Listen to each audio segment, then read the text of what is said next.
Search for it.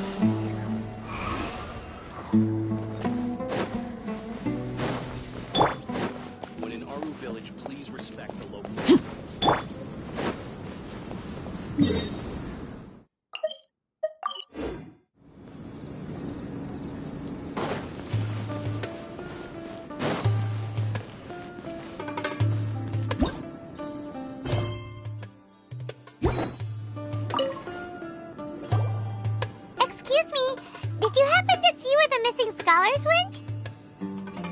You mean the village keepers? Oh, let me think. When I was eating dinner the other day, I saw one of them by the side of the road, muttering away and eating mushrooms and tree roots. They shouldn't go around eating that kind of stuff. Okay. Did you notice anything else? Anything else? No, I think that's all I have to tell you. Sorry.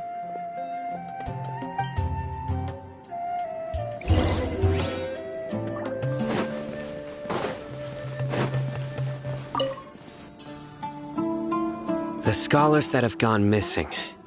Have you seen them? Those eyes. Those fierce eyes. You look like a real fighter. Don't change the subject. Right. You were asking about the mad scholars. I think it's been a few days since I last saw them. I usually go to bed pretty early, so I'm not too familiar with what goes on at night. But honestly, I feel quite sympathetic towards them. Even though they act a little strange, they've helped me in the past. If it weren't for them, my house would have collapsed long ago. Do you also think Grandpa and the others are good people? Grandpa? Oh, hello there. It's little Isak.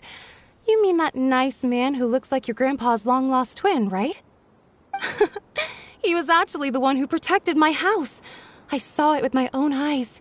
He happened to be staying near my house that day and was doing something with his hands on the ground. It still feels pretty surreal now that I think back on it. Did someone teach them how to do that? Well, whatever the case, I'll always be thankful to him and whoever taught him to look out for others. I'm pretty sure that if I ever went mad, I wouldn't be able to do anything like that. Gotcha! Thank you!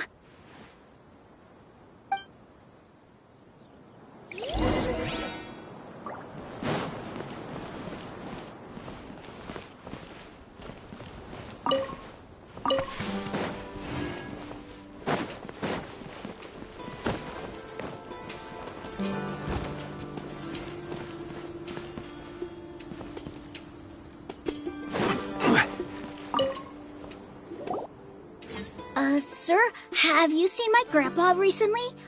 You know, the one who likes to sit and space out near the village entrance. Oh, well, if it isn't Isak. Oh, your grandpa, huh? It's been a while. The last time I saw him, he was spacing out by the road as usual. I went and asked him if he'd like any of the food I had prepared, despite my wife's protests. Like many people, she's really quite terrified of them.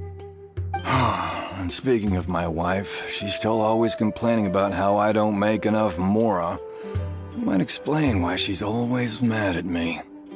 Oh, thank you. Thank you for taking care of him. It was nothing. You're looking for him, right? Did he go for a walk and get lost? Yeah. Ooh, that's no good. Well, once you found him, come by my place again and I'll cook a little something for the both of you.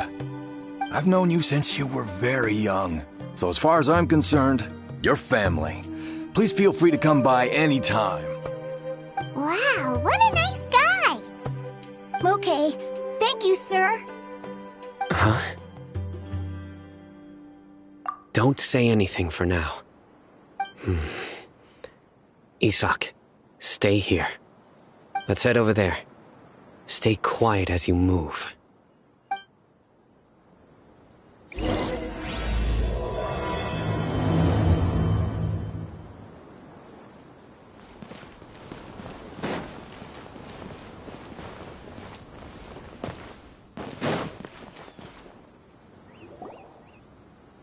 Listen, see if you can make out what they're saying. Have you heard? The mighty King Deshret, the sovereign of our faith, will soon return to this world. Yes, of course I have. King Deshret is the one and only true ruler of this land. I've never believed in any other gods. Still, you say he's coming back, but it sure doesn't feel like life's about to change around here anytime soon. What's your proof? Haven't you noticed? The village has been getting more deranged scholars than ever. Delavar was saying that many people also went insane just before the fall of King Deshret's civilization in ancient times. We don't quite know why, but it seems like there's some sort of connection between insanity and King Deshret. Isn't it a sign of King Deshret's power that all the mad scholars have disappeared? If you ask me, they must have been chosen as the final sacrifice for King Deshret's resurrection. Huh. Now that you say it, that does make some sense. Does this mean our lives are finally going to take a turn for the better? Exactly. Those city folks will get what's coming to them. Now, repeat everything you've just said from the very beginning. Huh? Who are you? Where did you come from? My patience is running thin. You heard what I asked.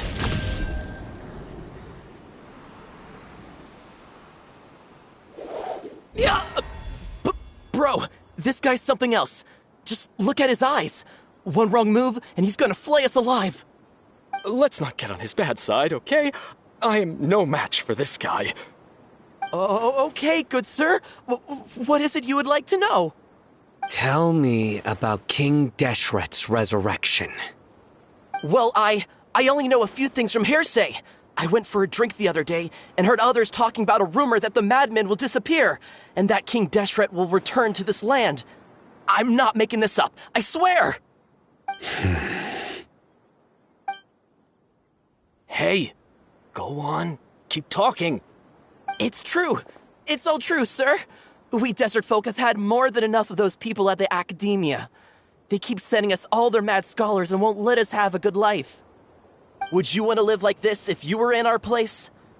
The radicals were even more thrilled than me when they heard the news. We're all praying for King Deshret's speedy return. Delavar also said that once King Deshret returns to our side, it's only a matter of time before we conquer the land on the other side of the wall. They're all willing to serve under King Deshret and fight for a share of the glory. Is that so? Seems like he still wants to know more. Keep talking. Got it! At first, I told myself it was just the drink talking, but then all the mad scholars vanished without a trace, just as the rumors said. Please don't beat me up just for mentioning these rumors. If I'm guilty, then everyone else around here is also guilty. I'm just saying what the others said. The people here really like King Deshret, but dislike the Dendro Archon. Where is this radical person you talked about? I haven't run into him over the past few days, so he probably hasn't been around the village. What about you, man? Have you seen him at all? No, not at all. We wouldn't dare lie to you. He's really not here right now. Sounds like you're not too close with the radicals. No, of course not. All we know are their names. I have many ways to stop you from talking. And many others to stop you from sending warning messages. So you'd best just stay home and hope I don't hear of you trying to contact anybody. Don't do anything until I've gotten to the bottom of this. Try something foolish, and even Candace won't be able to protect you. Yes, got it. We'll do just as you say. That scared Paimon half to death. Sino is pretty terrifying. He didn't try to reassure us at all. It's like he's used to hearing that. Oh, Paimon bets lots of people have told him that before. I heard that. Sorry. It's part of being a Matra. The rumor we heard just now seems like a strong lead. But we need to check a few more places. Very well. Isak! I'm here. Where's your grandpa's house? Well, I can take you there. Just follow me. Join the Eremites and embrace a wonderful new life.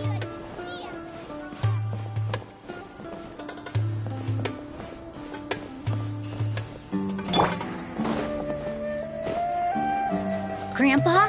Oh, he likes to be alone.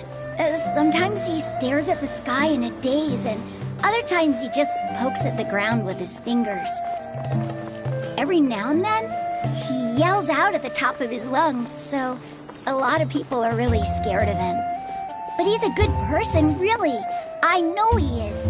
I swear, he's just like my real grandpa.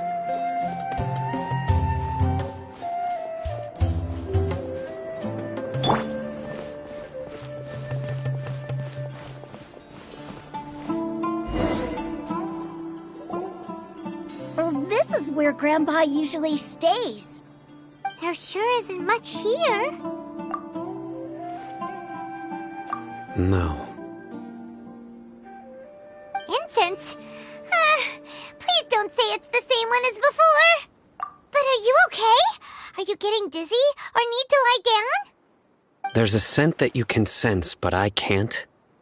A certain traveler here once passed out from that smell. Thankfully, Tainari saved the day. And then he gave us a long lecture to explain all about how it worked. So, you know Tainari. Huh? You know him too? Are you two friends? Yes. Now that I concentrate, I can also make out the scent of incense. Wait, surely Tainari didn't lecture you too. No. No need. Did you first encounter this scent at Tainari's house? In the forest. From a scholar.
What are you looking for, Sino?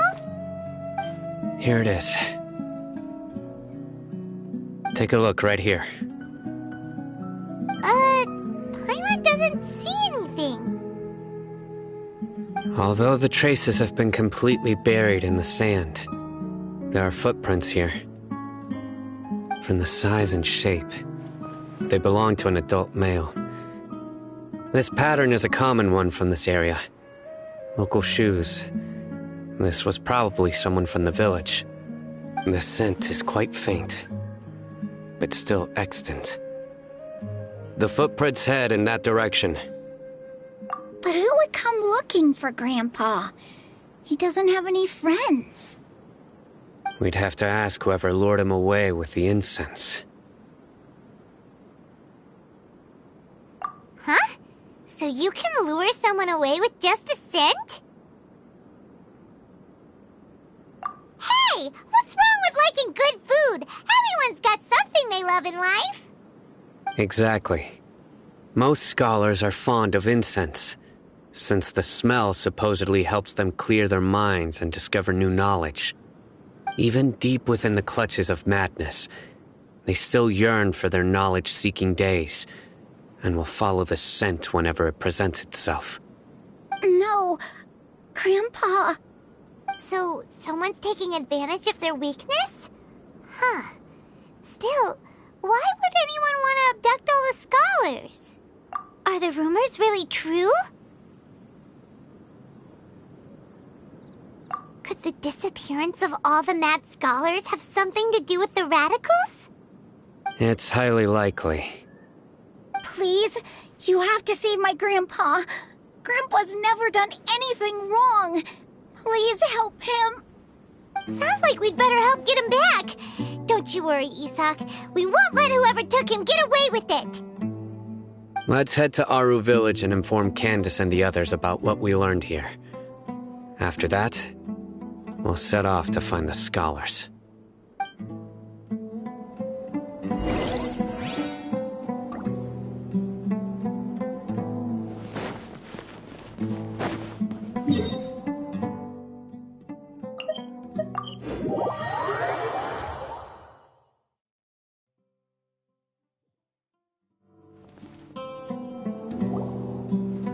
Right. The darker fabric definitely looks a lot better. That'd be my choice, too. We're back, Candace! We've got a lot to tell you. Ah, welcome back. Sounds like everyone's friends already. Oh, Dia's here too! You bet. So, everything goes smoothly? Reasonably.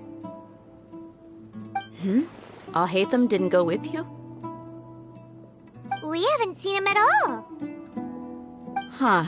I saw him around the village entrance earlier and figured he was investigating with you. I guess he must have gone off on his own. Did you find out anything useful?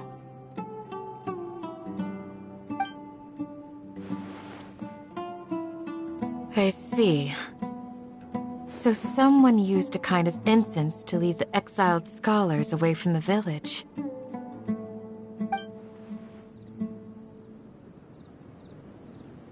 The resurrection of King Deshret? First I've heard of it. Far as I know, the kind of incense you just mentioned is only popular beyond the wall. Scholars are fond of it, but as you can see, there aren't many scholars still studying around these parts. No seller would be able to make a profit here. Not to mention, making incense is a labor-intensive process. You won't see anybody in the desert with the patience to make or sell something that requires that kind of effort.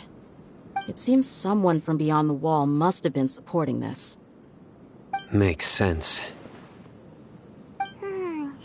So what should we do then? Do we go back to the academia and search for leads there? If it was any other day, that would be your next logical step.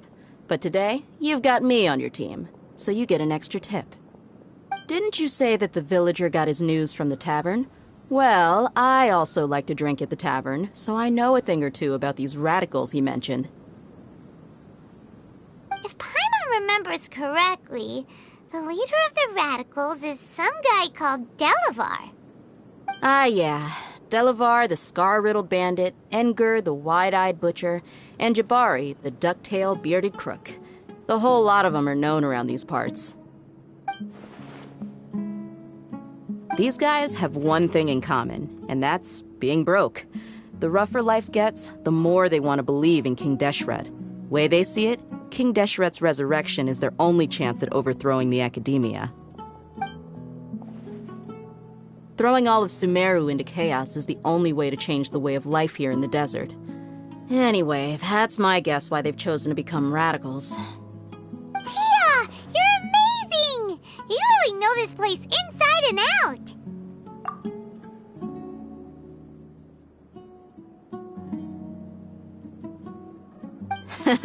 No merc can afford to slack off on gathering intelligence. Every more I've spent in the tavern has been a valuable investment. Let's head out. Now hold on, you're staying right here, Sino. Why? Aru Village is not a big place. Outsiders stand out here like a sore thumb. I'd bet word about you has already gotten out. The desert is unforgiving, so the way of life here is also a lot tougher than on the outside of the wall. You survive on making connections out here. Compared to you, mercs like me are just third-rate amateurs. I've got no actual fighting skills to speak of. But that also makes it a whole lot easier for me to gain the locals' trust. I need to go around and ask some questions, but it'll be difficult if you're with me. Fine. Good. Then we've got a plan. The Traveler and Paimon will go to Caravan Rebot with me, and we'll try our best to figure out where the Mad Scholars have been taken. Sino, you'll have to stay in the village and continue investigating on your own. All right, sounds like a plan.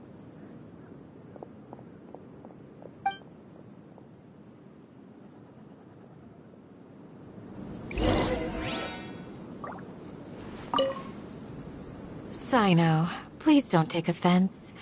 I'm sure Dia just wants to help everyone solve their problem as quickly as possible. That's why she can be so straightforward at times. I don't mind. Ah, I see. Well, from the way you were staring out into the distance, I thought you might have been mulling over Dia's words. No, I'm used to being treated that way. It's natural to fear strength. I take no objection to it. Well,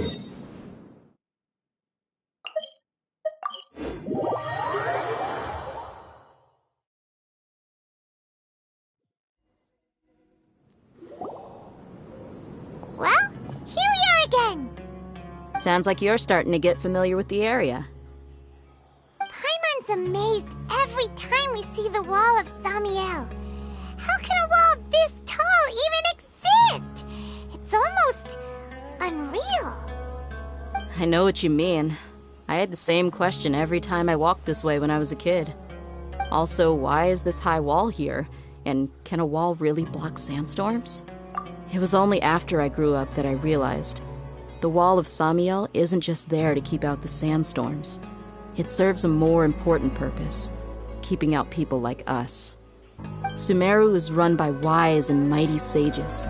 To them, us desert dwellers are nothing but tools that can be used and discarded at their whim. We're cheap labor, like livestock, but easier to control. Nothing more. Even if a child from the desert got the chance to obtain an Akasha terminal, almost all their requests for knowledge would be denied. The Academia believes we're underserving. Geniuses like Sataria are 1 in a million.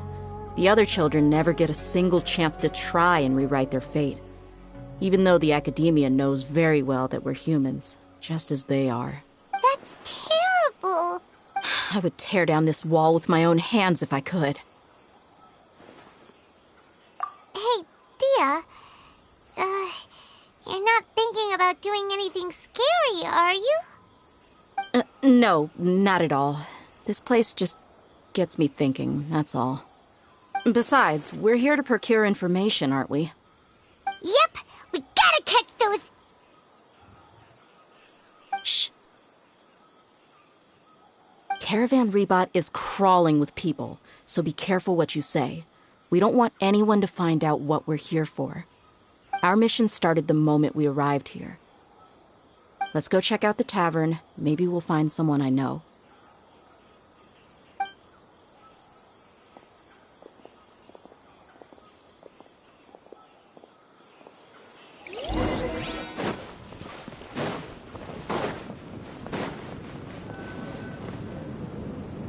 Just our luck. None of them are here today. You mean, you don't see anyone you know? Dia, is that you? What a coincidence. You here for a drink too? Zaki. Finally, a friendly face. Oh, and who do you have with you here? Guests from another land? Hello. I'm Zaki. Dia's, how would you put it? Drinking buddy? We've had drinks together a few times. You could say we go back a ways. Anyway, as far as my friends here, they aren't too shabby, are they? You rarely see any Outlanders so friendly and respectful nowadays. Absolutely. Much better than those people on the other side of the wall. So, Dia, are you looking for someone? Yeah. Have you seen Enger, Delavar, or Jabari recently? Of course I have. Matter of fact, we were all here drinking together just a few days ago. I've got a spice trading deal from another nation. I thought maybe Delavar and his friends might be interested. Know where I could find him? Ah, how thoughtful of you. Then I assume you also know that Delavar's been having a hard time making ends meet these days, so you came here to help him out? Hey, keep it down. Let's just say I prefer to keep this deal a secret. Y'all at Caravan Rebot are like family. If there's more to be made, why not do it together? Besides, Delavar and his friends have muscle. They'd be a good fit for escorting the goods. Yes, how considerate of you. Delavar's my friend too, so of course I can take you to him. Come with me.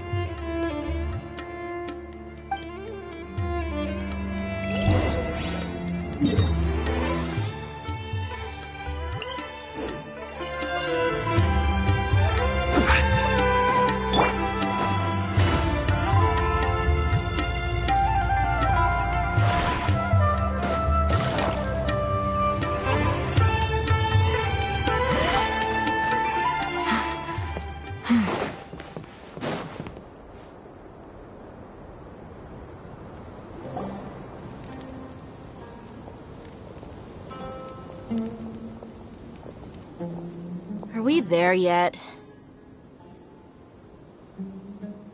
Yep, this is the place. This place is practically deserted. What are they doing in a place like this?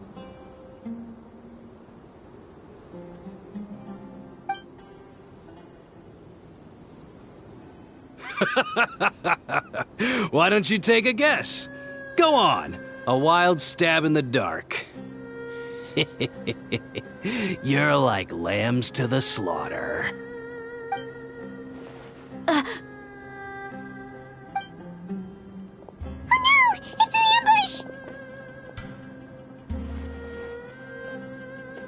ambush! What's this all about, Zaki? Come on, Dia. You really think we didn't hear about what you said back in Aru village? The boys have kept a close eye on you from the moment you set foot there. Not only do I know that you're looking for Delavar, I also know that you've teamed up with people from the Academia to look for the missing scholars. So, you've been watching us from the very beginning? Uh-oh. I knew leaving Sino behind was a mistake! And you left the strongest one in the village, didn't you? Who do you think you are? You really thought we'd fall for your little business deal nonsense? So you and Delavar have been partners all along. Dia, I guess it's only natural for a traveling mercenary like you to be out of the loop. Those of us who hang around the tavern have stronger bonds than you think. But you got one thing right. We're all looking forward to an uprising in Sumeru. There's nothing more we'd like to see than the desert folk overthrowing the Academia. If that's the case, then I'm sure Delavar wouldn't miss a second of it. I'll be honest with you. If it weren't for what you said in the village, your little monologue about the Wall of Samiel would have convinced me that you're one of us. Delavar. And Enger, you're here too, huh? Long time no see, Miss Mercenary. You should have known the traitors are what us followers of King Deshret despise the most. Dia, I thought that you, a fellow desert dweller, would understand why King Deshret is greater than the Dendro Archon. Little did I know, you don't deserve to join us. Yeah, gee, what a missed opportunity. Adopting radical views and kidnapping innocent scholars, all because of some baseless rumors. Anything else I'm missing out on? See? There you have it. Mercenaries are just a bunch of faithless scum with only one thing on their minds. Mora. Pathetic. You're all like a pack of street rats. You're not wrong. Mercenaries are driven by Mora, and my faith lies with whoever's paying me. As long as there's a profit to be made, anyone can become my friend. Enough talking! Get him! Just as I expected. Let's teach him a lesson, traveler. Following orders. Solidify! Game's up. Time's over.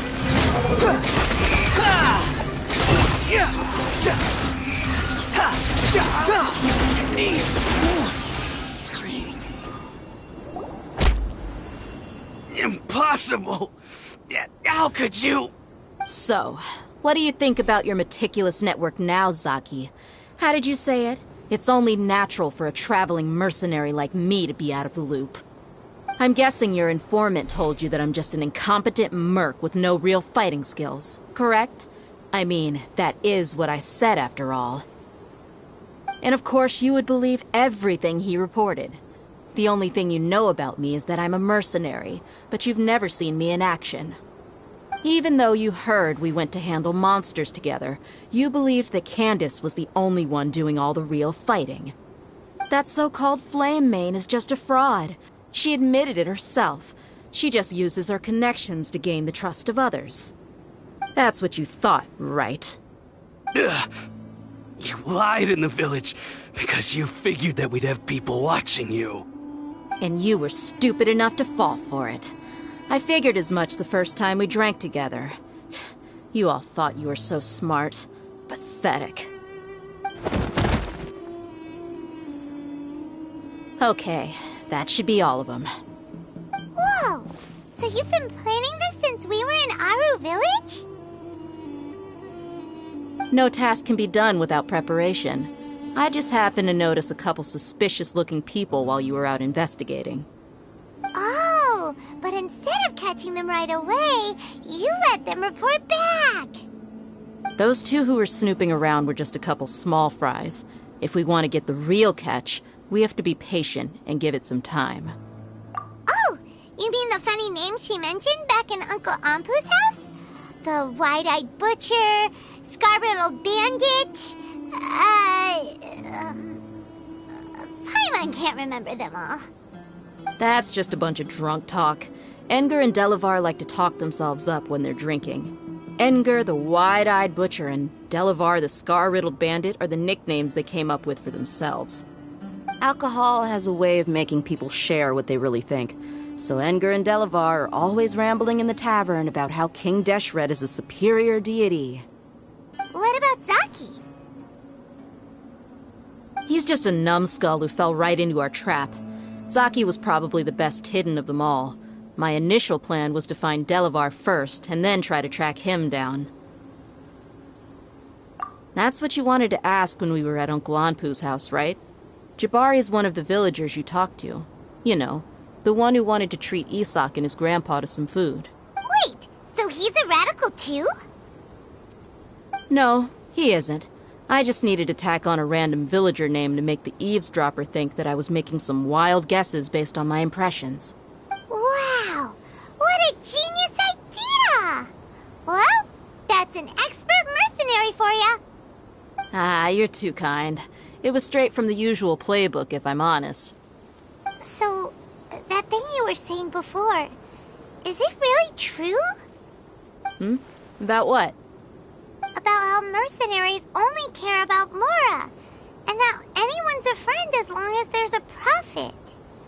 Does that bother you? What makes you so sure? Dia, do you dislike the Dendro Archon like the other desert folk? You two are pretty sharp. No, I don't have anything against the Dendro Archon.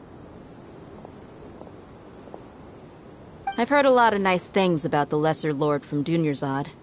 I can understand her devotion and gratitude. Dunyarzad's just an ordinary person. There's no way a god would be so involved in the lives of everyday people, unless they were truly compassionate. I've begun to realize that the sages are behind everything that's happened recently. The radicals' blind belief in King Deshret, making the Dendro Archon out to be an enemy. It's all the academia's trickery. But I see through it all. And unlike them, I can never be hostile towards anyone who's never done anything wrong. Dia. Anyway, looks like we're done with business here. Traveler, lend me a hand. Let's tie him up and bring him to the village.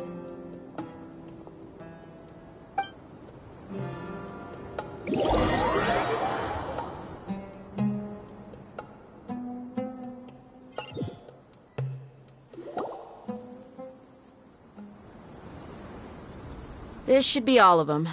I'll let you take it from here. All right. I'll be in touch. Until then, please stand by. Candace, do you need any help? Candace will be okay on her own. I trust her, so you can too. She's been guarding Aru village for quite some time now. If anyone is qualified to question the offenders, it's her. While I'm questioning them, why don't you pass some time by exploring the area? I'll meet you back here tomorrow morning, Traveler. As for these idiots, let's just hope they live to see another day.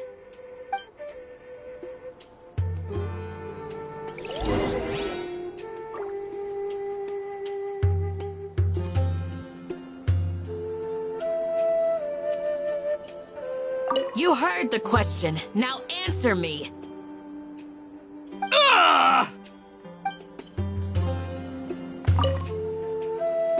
Candace is an expert at dealing with people like this. All we have to do is wait for her word.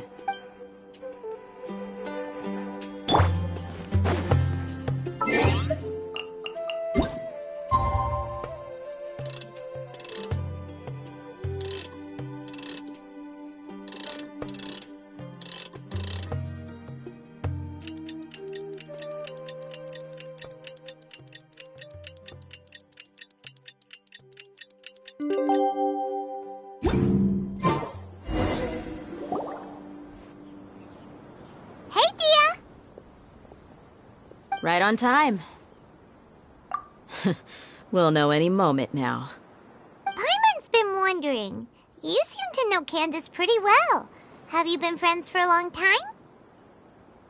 We've known each other for some time now. She's a pretty interesting person. Even though she's an extremely strong warrior, she never misuses her powers against others. Oh, Paimon knows what you mean. Like a lot of martial artists say, never take the fight outside the ring. Yep, I guess you can put it that way. It takes strong convictions to be as dedicated as she is, and shoulder that kind of responsibility.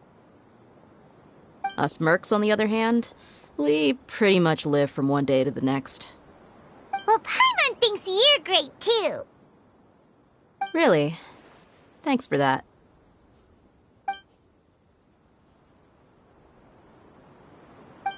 Oh, Sino's here, and he's pretty early, too. Yes. I was here yesterday to help out a little. To help out? By doing what? Sharing some interrogation techniques. Oh, you mean you taught Candace some more persuasive methods? Right. Come on in, everyone. Come on, let's go inside.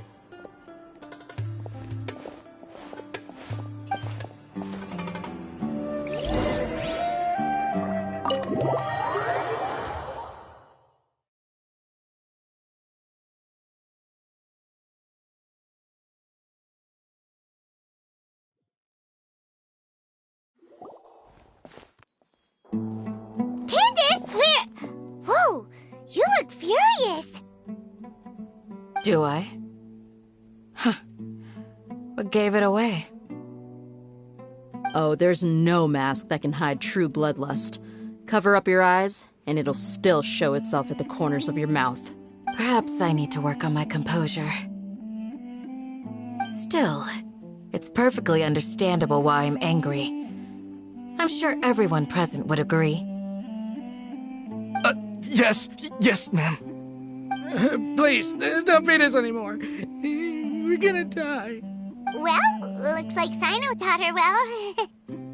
You fear death yourselves, yet you do not hesitate to place the lives of others at risk. The absurdity is mind-boggling. The ones you call mad scholars are known to us as the Village Keepers. They are vital members of our community, and some even count them as family. You come here to my village, and you treat my people as nothing more than stepping stones towards your goal. Tell me, what would you do to you in my position? Mercy! Please have mercy! You've made your bed. We may all be desert dwellers, but there's one thing that I understand better than you. The resurrection of King Deshret will only result in war. And war serves no one. The people of Aru Village care little about which god is in power. Life may be tough and tiring, but we wish to preserve our way of life. A war would only cause us to lose all that we have. And that is not a responsibility that you can afford to shoulder. We understand. We're sorry. I'll tell you everything I know. Please, just let us go. I'm listening. You might not believe this, but it wasn't us who came up with this idea. Someone was spreading rumors in the tavern. That's how we ended up hearing about King Deshret's resurrection. Some mystery man told us that mad scholars will make the perfect sacrifice to usher in King Deshret's resurrection. They give their lives, and we can get anything we wish for. They're called Village Keepers. Slip up again, and you'll regret it. Yes, sorry. It was all that mystery man's doing. He told us to spread the word about King Deshret's resurrection, and talked us into helping him. In return, he said he'll help facilitate the resurrection process. I'm not sure. That's one. Huh? One what? Strike. You get a total of 3. Then, you die by my hand. Wait, I'm telling the truth. We don't know anything. It was all him. 2. He got us to lure them out of their houses in the night with some kind of incense. We take them to a junction outside the village. Then the mystery guy takes them from there. You gotta believe me, please. I'm telling the truth, I swear. Just ask them if you don't believe me. That was indeed the truth. Traveler, go on.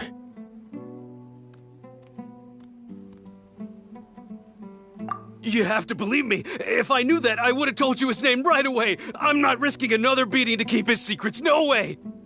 That guy, he wears a cloak, and he's always careful to cover his face. He calls himself King Deshret's envoy. I believe I may know what's going on. Uncle Anpu? What do you mean?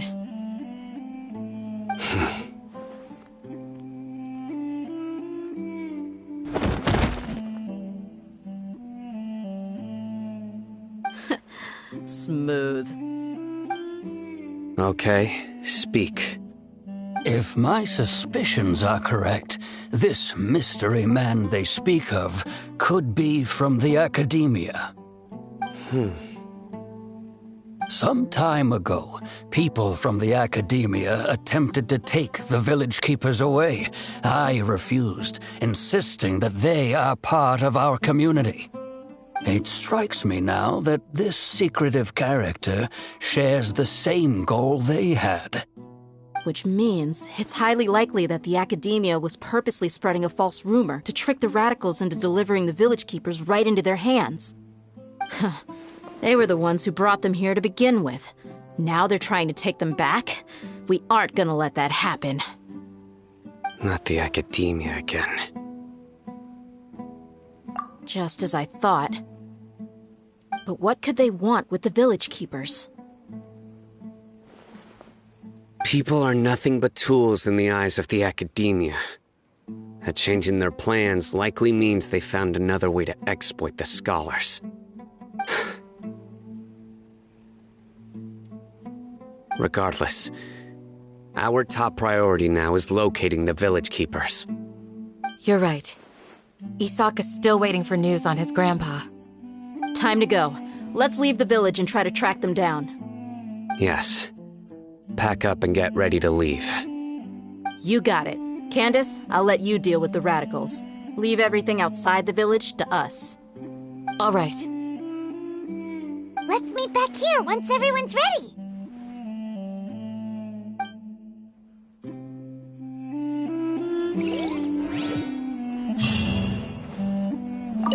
You look worried. Thinking about the village keepers? Yes. I'd look for them myself if I could. As members of our village, each one of them is very important to me. You have a strong sense of belonging here. I guess I'm the opposite. Mercs are stray dogs, wherever they go. Dia, don't say that. You can be a part of this community too. Thanks. I'll let you know when I feel like joining. What scheme is the Academia brewing now?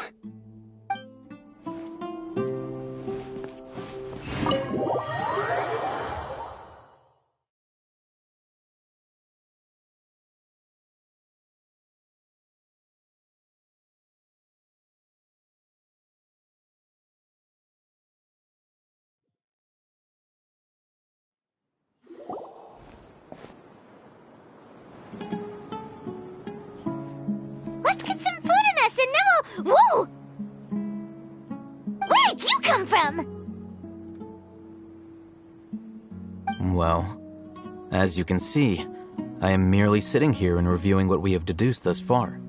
You were gone for ages! And now you're suddenly sitting here musing to yourself? Where have you been anyway?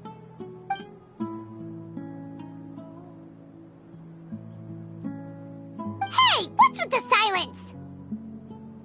You never think things through before asking questions. I'm giving you some time to make up for that. Paimon's so mad! Paimon's gonna give you an ugly nickname! Never mind. Paimon's got nothing. There's just nothing super obvious to pick with this guy. It makes it so hard.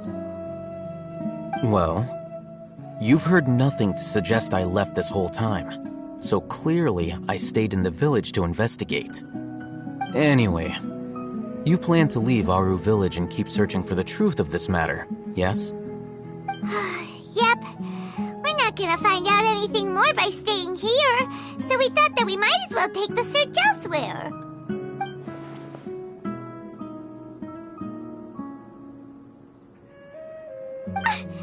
Enough with the silent treatment! No. I'm just surprised that you decided to team up with him. All Hatham, you haven't helped us out at all ever since we arrived at Aru village. Bold of you to question our choices. Yeah, you're all talk! While you were investigating, I had my own work to do, which I've now finished. Really? Paimon doesn't believe you. To be honest, we aren't really a team, so I have no obligation to inform you of my whereabouts. Not to mention that going separate ways allowed me to find some important information that you all had missed. Huh? Right here in the village? Correct. What did you learn? I'm going to take you to someone. But, before that, you need to understand where she's coming from. What does that mean? how do you think the residents of Aru Village feel about what we're doing? In other words, do you truly believe every single word the villagers tell us? You mean some of them lied to us? Hiding the truth does not necessarily equate to lying. Again, these people have their reasons. Remember what Candace said? Most people in Aru Village don't necessarily care which deity is in charge of Sumeru. That's because whether King Deshret or the Dendro Archon has power is of little significance to them. By contrast, the perils of their daily lives are ever-present concerns. They won't simply share everything they know with you without good reason. That's why you believed there was no further information to be found in this village. Glad you're following along. Among those you have talked to, there's someone who was consciously keeping you out of the loop. In fact, she's been observing your every move since you arrived. The reason being, to someone who only wants to live their life in peace, any external factors introduce unpredictability into the equation. Those eyes. Those fierce eyes. You look like a real fighter. Don't change the subject. It's quite obvious that she's intimidated by Sino's authority and strength. Right. You were asking about the mad scholars. She corrected herself mid-sentence because she's aware that there are King Deshret fanatics in the village. If she sounds too friendly towards the village keepers, she could easily make herself the radicals' next target. I think it's been a few days since I last saw them. I usually go to bed pretty early, so I'm not too familiar with what goes on at night. Remember? She made a point of denying her involvement in anything that occurs at night.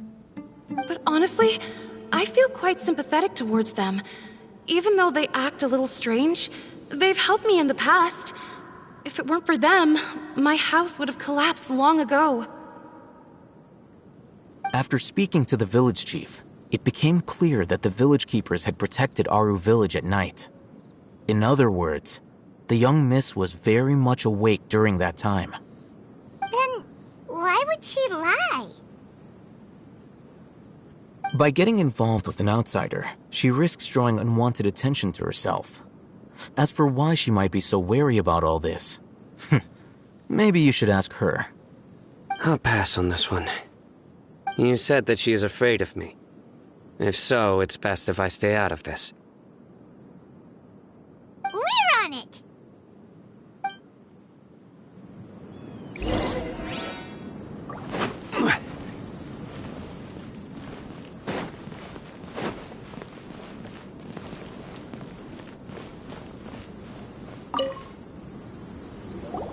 Miss Shawnee, as we discussed earlier, I've brought someone with me. Mr. Alhaitham, I'm aware of where you stand, but how can I make sure that your friends think the same as you? Huh? What do you mean? We need to clarify our stance or something? Go ahead and talk to her. You'll get the answers you want. Go on. Earn her trust. Is it really that simple? May I call you Traveler? Hi, Traveler. I want to ask you something. Do you think the resurrection of King Deshret can truly change Sumeru for the better? Why's that? That's very similar to what Miss Candace says. I know you two are friends. That's why I'm willing to talk to you, even though I do have some reservations. Before, I wouldn't even have the courage to ask something like this. Traveler, do you believe our lives will get better? Yeah! We came here from another nation, so it isn't wrong of you to be weary. And we aren't really residents of any one nation.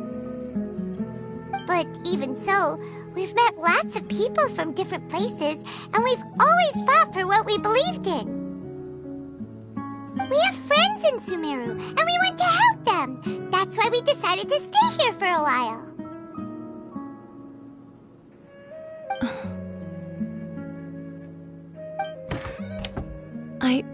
had to trust you. My apologies for posing my questions like that. To be honest, I didn't expect you to come back for more information. Hatham told us you have your reasons. It's okay. We understand. The fact is that only one side of my family is desert folk. I don't really fit in anywhere in Sumeru. Some believe in the Dendro Archon, while others believe in King Deshret. I don't belong to either side, and neither side would want me. Speaking of which, the Radicals mentioned that they despise traitors. Do they just think that anyone who's different from them is a traitor? Yeah. Some people can be so narrow-minded when it comes to bloodline and beliefs. It makes no difference what I say or how I behave. I'll always be suspected of having ulterior motives. Slowly, I just stopped talking to people. I pretended not to hear or see anything. All I want is to live my life in peace. And then it happened. The village keepers who had helped me disappeared with no explanation, and I didn't dare breathe a word about it to anyone. Until now. You can tell them. I'm sure she'll keep your secret. All right. I'll tell you what I told Al-Haytham. I actually have a sharper sense of hearing than most. Sometimes, I hear strange crying sounds in the night. There are ghosts? Perhaps. I'm not sure. It's faint, but it's definitely the sound of crying. It comes from far away in the distance, and always carries very raw emotion. It used to be louder and more frequent, but ever since you arrived in the village, it doesn't seem to happen as often, and when it does, it's much quieter. I have to focus really hard to make it out. I confirmed this with the guards on night duty. They also have someone with a good ear, and he's heard similar sounds at night. But, because we're in the middle of a desert, he would rather believe that they are the cries of beasts than ghosts. There's really nothing around these parts, except for an old hospital not far from the village. I think they used to use it for treating Elazar, but it's been abandoned for years. Yeah, let's go!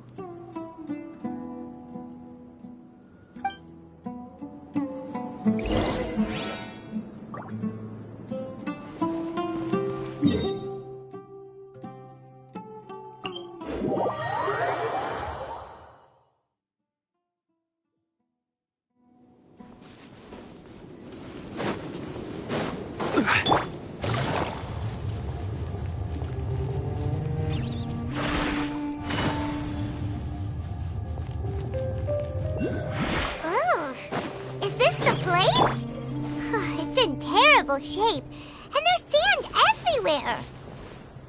Empty and forgotten. An ideal place to hide people. Monsters! Watch out! Busted. Quietly now.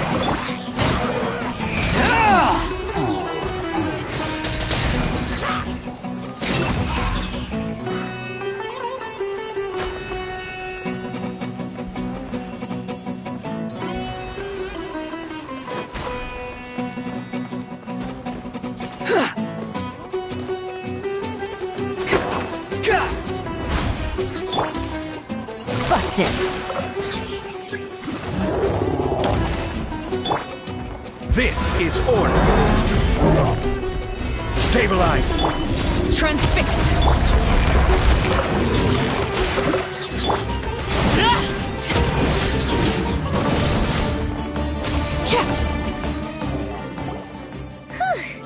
They were easier to deal with than Paimon had expected. Super strong bandits? Or monsters taller than buildings dropping out of the sky? Or, something like that. He looks super serious. We gotta stay on our A game too. This is the one.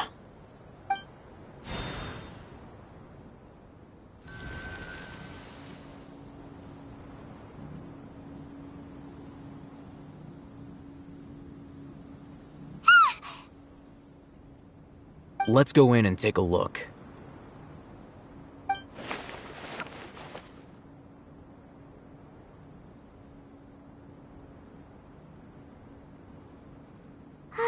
Hey, Ethan, we haven't found Squat. Are you sure we aren't wasting our time here? Patience. Shawnee says she only hears the crying at night. We have time to burn. Until then, I'm taking a break. And just like that, he sits down. Wait, he even brought a book to read? What are you reading? Let Paimon see! Okay, sure.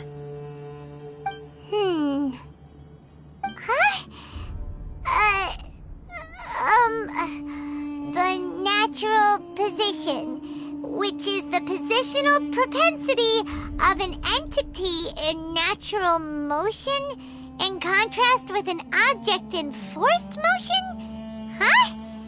When free from external influences, every entity displays the tendency to follow its natural trajectory? So, you got that? Oh, Paimon gives up. You keep reading your book. See ya! How is he so relaxed? Look at him, reading an impossible book in a creepy place like this. Hey! Paimon's your Tibet travel guide. Paimon knows plenty of useful stuff already. And anyway, is that Paimon's fault that the books people read in Sumeru are so complicated?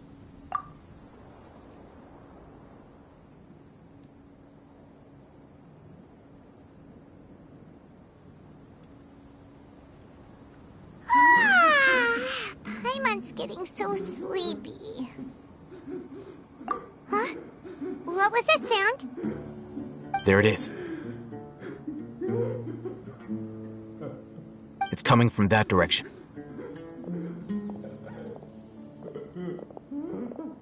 Is the sound coming from here? Huh. Paimon's not seeing anything.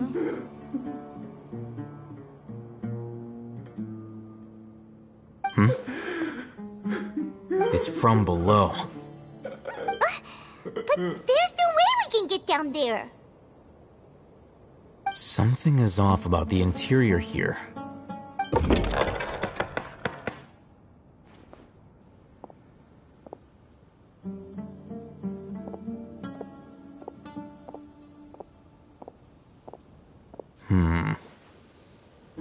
As I thought, there's a hidden structure. Wow. It's like they tucked another hospital into this one. Boy, looks like there are other mechanisms around here. Let's keep exploring.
Who?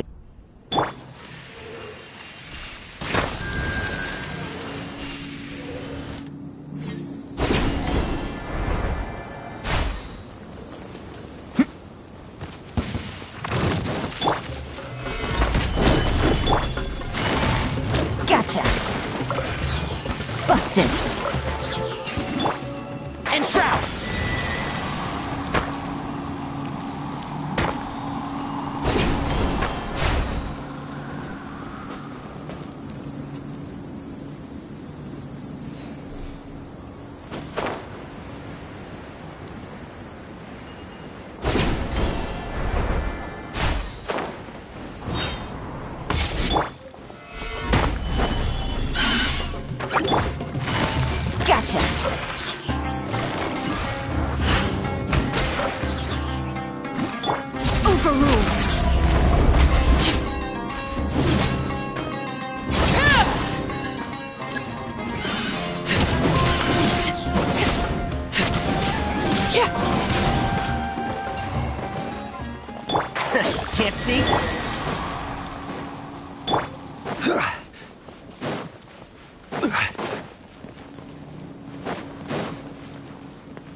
following him.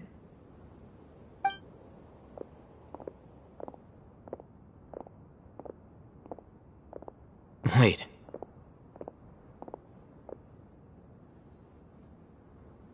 You're...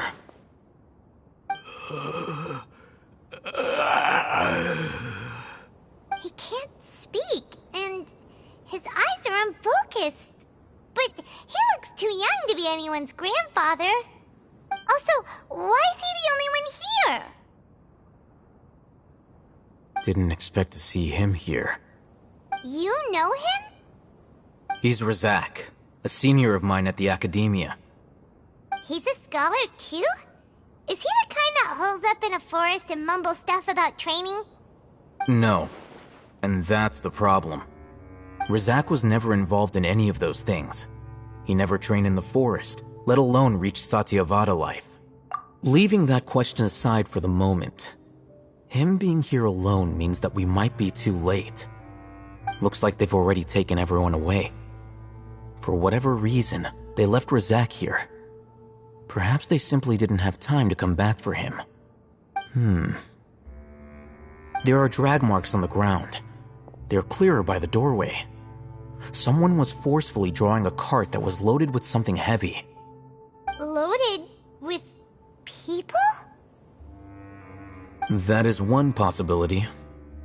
It looks like they were in a hurry, as if they were afraid of being caught. In their haste, they failed to notice Razak hiding in a corner.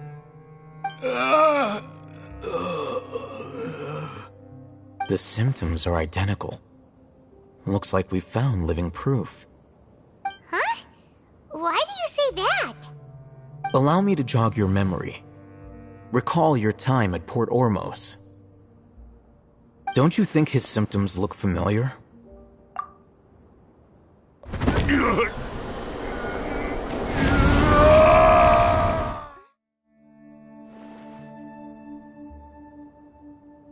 Oh, now that you mention it, they're acting the same way. Correct. The Academia is behind all of this. It isn't difficult to deduce their rationale. First, the Academia spread a false rumor of King Deshret's resurrection, emphasizing the role of the village keepers, the mad scholars who were exiled to Aru village.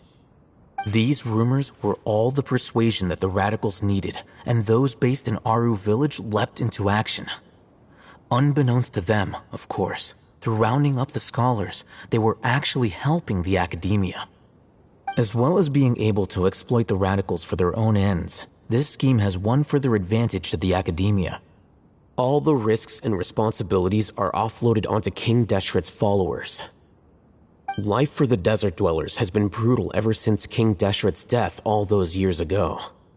Beneath the surface, feelings of desperation are widespread. Many would give everything they have for the prospect of something better. Anyone looking to exploit that for their own ends simply needs to make a few empty promises. Even if complications arise, people will see that those involved are all followers of King Deshret and look for no further explanation than differences of belief. A deep-seated mistrust of the desert and everyone in it by the rest of Sumeru will make sure of that. The notion of an Academia plot wouldn't even cross their minds.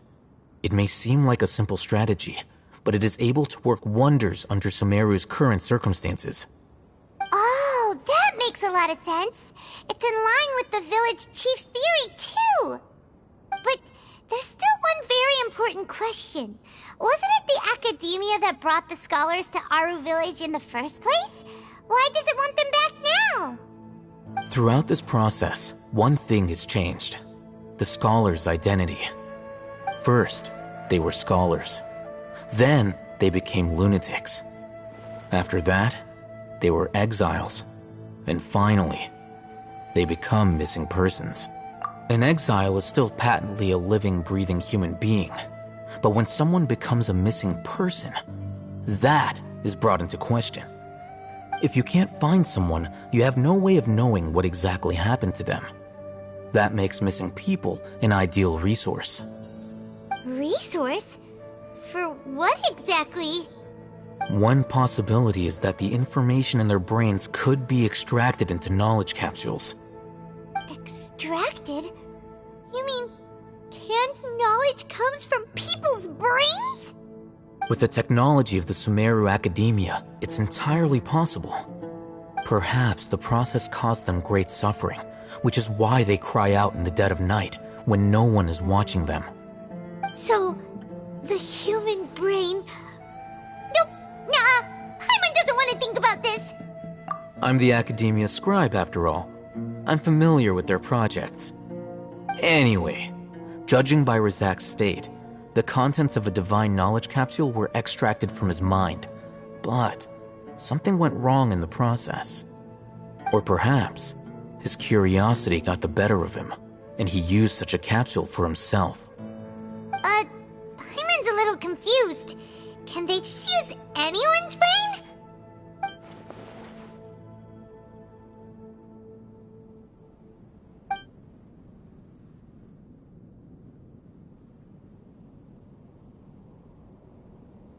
The look on your face tells me you've realized the answer. That's right.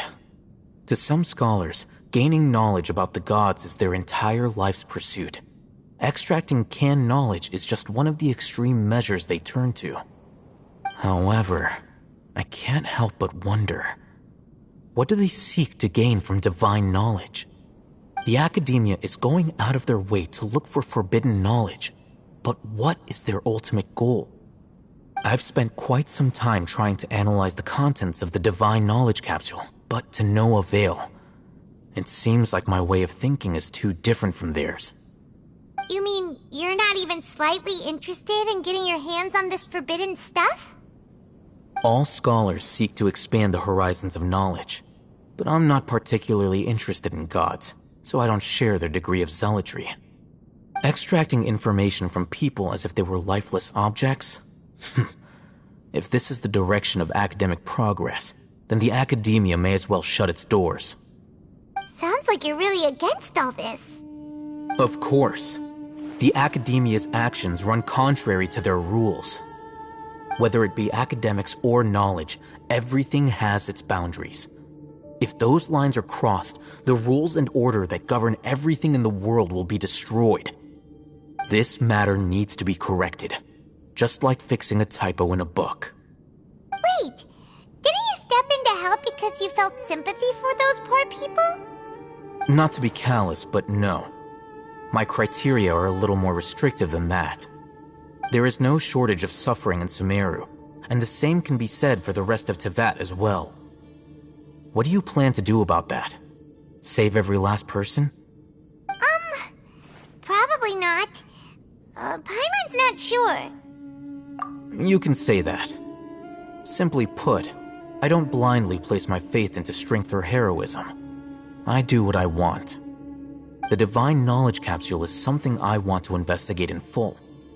That doesn't mean I'm willing to take action for the sake of a few strangers.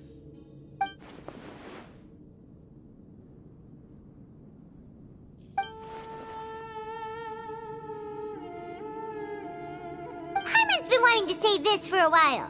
There are a lot of bad guys in the Academia, but you're not one of them. You're their weirdo. You're probably right. Though I must say, I quite enjoy this feeling of being the odd one out. Uniqueness is also an asset, is it not?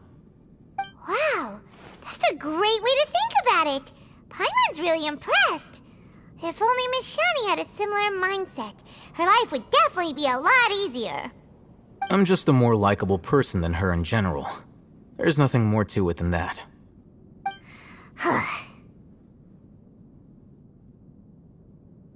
He won't last long if we leave him here. Let's take him with us. We'll work out our next step after we return to Aru village.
We're back!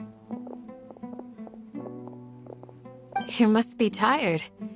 You should rest and take some water. What's the situation? Who's this? Unfortunately, somebody who's too young to take on the role of Isak's grandfather. Nevertheless, he's one of the people we're trying to find.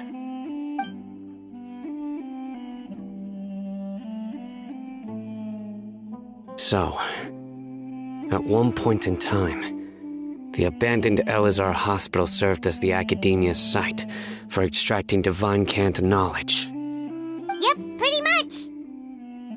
Their plan must have been implemented at some point before we arrived at Aru Village, since divine cant knowledge has been in circulation for a while now.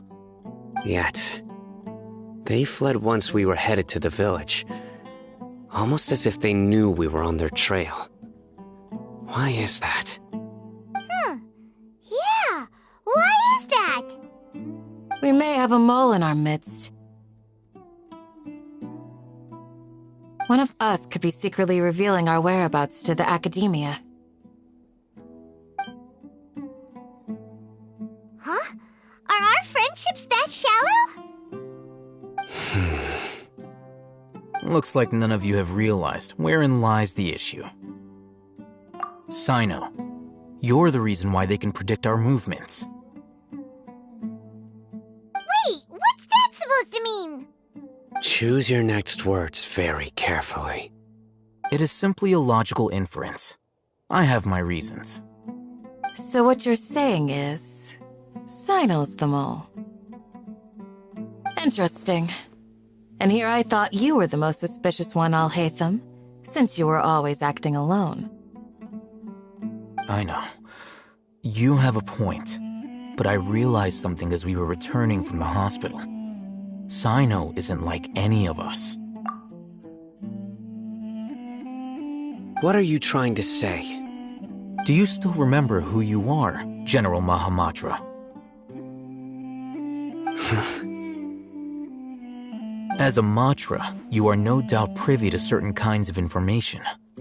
Before you can take action against someone, you are required to have all the facts available, including the less than savory details.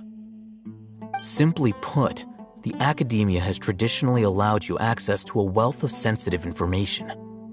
Knowing their modus operandi, wouldn't you expect them to take precautions against you? If you want to raise a vicious wolf, you need to make sure that you can avoid its bite. The Academia is monitoring me? It's not that simple. The Academia has eyes all over Sumeru, but they have a special protocol for dealing with you. Every so often comes a Nyagarbaha Day. On this day, the Academia enters new information into the Akasha through knowledge capsules. I remember seeing the thick notebook next to the control panel once. Its contents were all about the General Mahamatra, his activities throughout the day, preferred methods of enacting judgment, everything. You're saying that the Academia entered my information into the Akasha too? But what's the point in doing that? My actions aren't important enough to be added into the Akasha.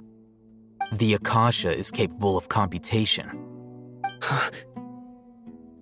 The Akasha's algorithms are entirely capable of predicting your movements using the data entered. When you would depart, the route you would follow, your destination. It knew all of this. It predicted my every move. The Academia has been watching you longer than you think. However, the fact that you resigned is proof that their suspicions were well-founded. So that's how it is. Sino adheres to his principles so strongly that he's actually a thorn in their side. Tenacity of will and steadfast faith are worthless to the Academia. They need scholars who are easily pliable and mindlessly go after anything they can profit from. Sino, don't take it to heart. This just proves how much of a trustworthy ally you are. They escaped because of me. Don't blame yourself. It's not like any of us would have known. I have an idea. If they predicted my movements, then I might be able to guess where they went. Whoa, you bounced back fast. There is always an opportunity for safety after danger passes. Oh, so that's how it is! Paimon gets it now! If the Academia is trying to avoid Sino, then the safest place would be... Yep, that's right! They'll want to proceed in the direction opposite of where I'm going.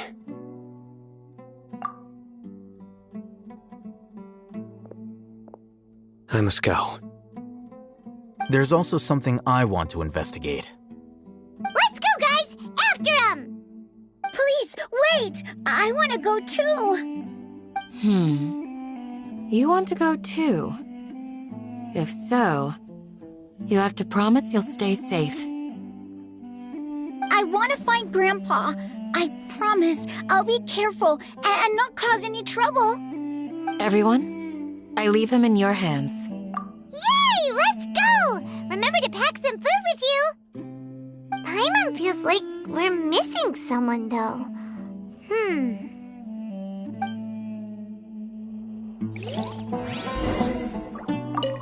I'll be awaiting your good news.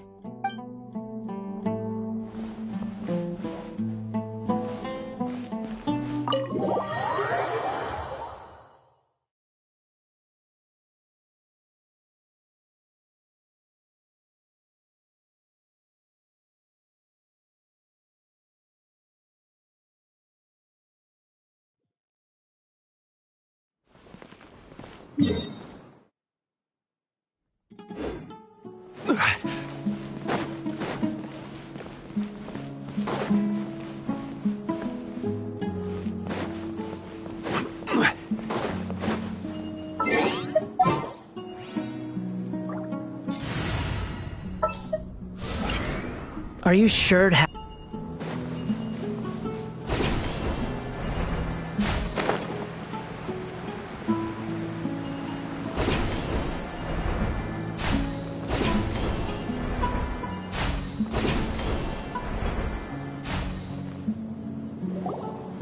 So, where do we go from here? Yes. After leaving the village, we should head straight toward the desert.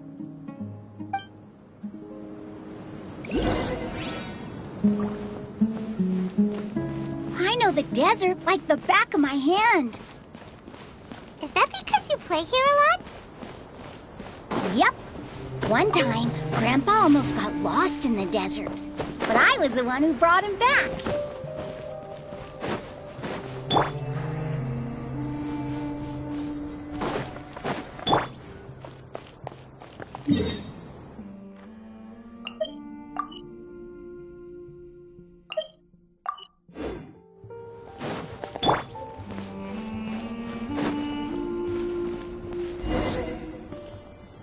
There's something here. What's this? It's buried in the sand. Looks like we'll need to roll up our sleeves and do some work. And Paimon thought running around everywhere was already enough work. Okay. So, we have to dig it out? Whatever's down there looks like it's buried really deep.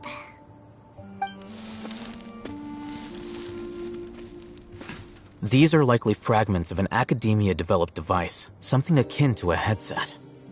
Looks like there were more than one village keeper. They must have been escorted this way because there are device fragments scattered around here. Let's split up and search the area. Chances are that we'll find other things nearby.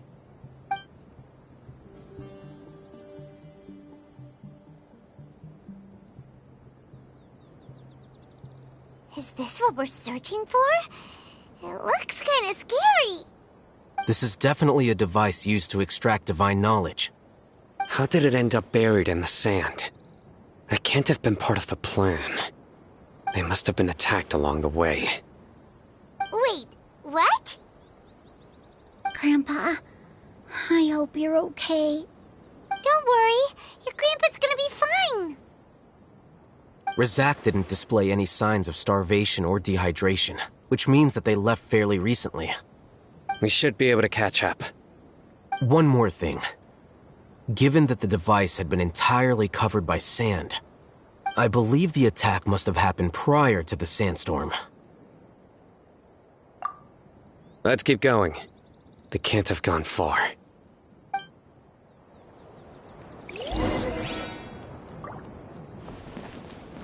Ugh, but running on sand is so tiring.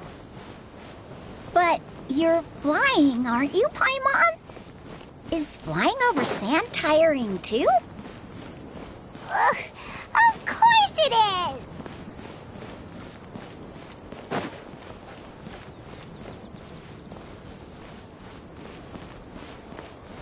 Voices, over there.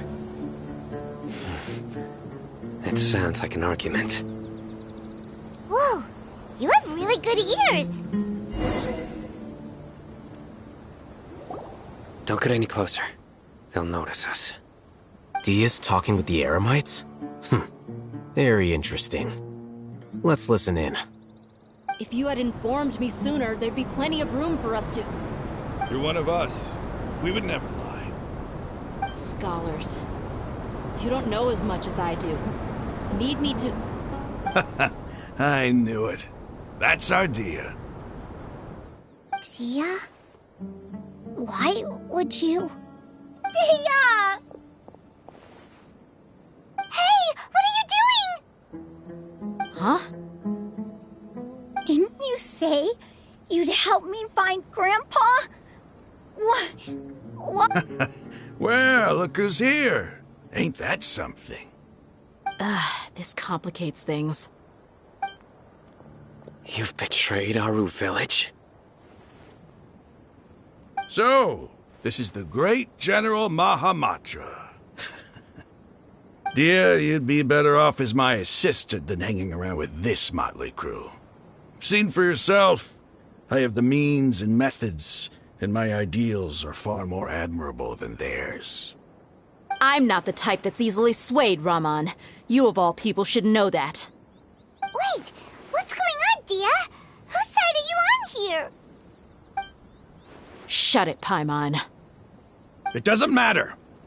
Whichever side you pick, nothing can deter us from the grand mission of resurrecting King Deshret. Once our Lord of Old returns to this land, we will have a new beginning. Face the facts, Raman. It's not gonna happen. You should understand that more than anyone. Have all your years as a merc taught you nothing about placing hopes in a ruler? I'm a desert dweller and a proud follower of King Deshret. Whether I live by the edge of the sword or in peaceful comfort, my soul will always carry this conviction. It's not too late yet. The village mad scholars aren't gonna bring King Deshret back to life. You don't understand, my dear lady. Pursuing our faith is our purpose in life. Even if the chance of success is 1 in a million, we must be willing to give everything we have. Even if it'll expose you to the academia? Even if they end up disbanding the Eremites? Your Eremites, which you've worked so hard for all these years? Yes. We've waited a long time for this day to come. The sun and the moon no longer shine here. All you see now is cracks in this desiccated land. But fate has finally dealt me a hand to play against the Academia. With these scholars in our custody, we'll stomp the Academia's forces and fight our way beyond the wall of Samiel. Ridiculous.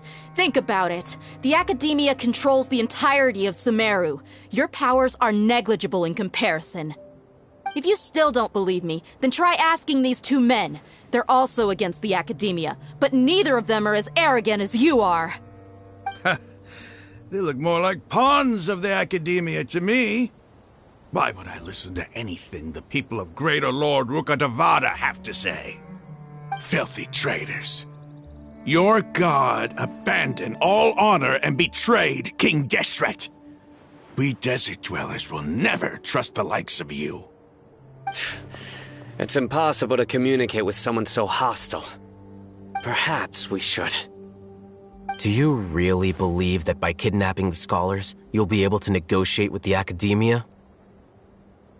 These people have no value as bargaining chips, but I could be persuaded to take their place as your next hostage. These scholars were exiled from the academia.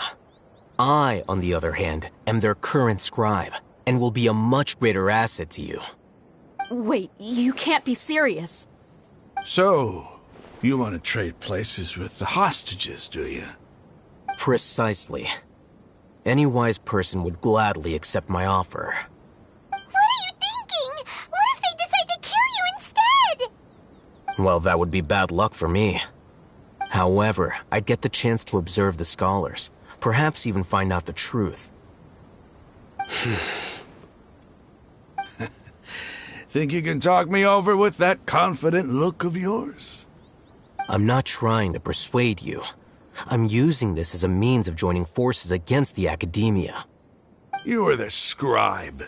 What do you have against the academia? Not all desert dwellers believe in King Deshret, and the same applies to the academia. Why must all knowledge seekers approve of the academia's way of doing things?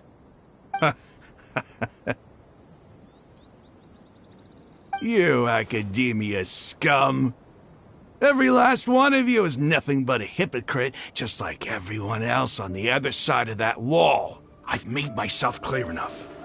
I won't listen to another word from the Dendro Archon's people. Not so fast. I'll hate them. Do you stand by everything you just said? I never make empty promises. You know you're making a dangerous decision, right? I do. Good. Rahman, hear me out. These people are my friends. Maybe you can't take the followers of the Dendro Archon at their word, but what about me? Do you trust me? We've known each other for years. Of course I do.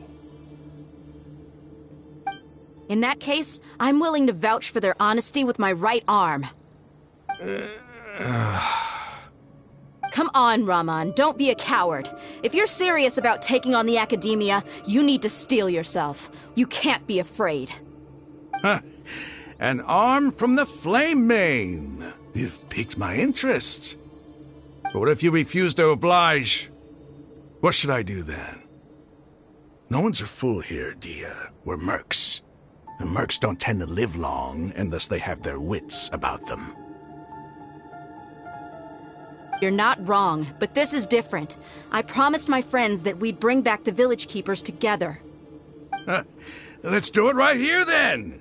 Give me your right arm as proof of your resolve. Don't listen to him! He's not even trying to negotiate! He just wants to make things more difficult! That's fine.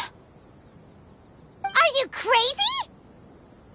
We came here to save lives. One arm for that many people is still a pretty good deal, if you ask me. Rahman, I'm holding up my end of the deal here. You'd better not let me down. Sure. Go ahead and cut off her right arm.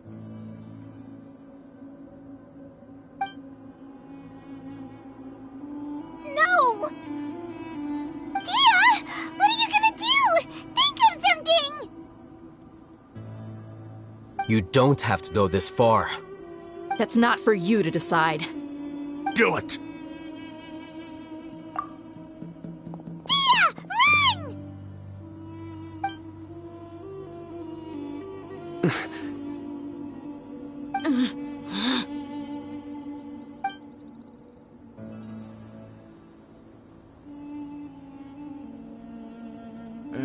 Stop! What's wrong? Can't do it? Flame Mane, you and I are both desert folk. Cutting off your arm is no different than cutting off my own fingers. Where's the sense in cutting my own kin to pieces? You've shown me that you're serious. Go on now, take your friends and leave. Meet me in the desert at noon tomorrow.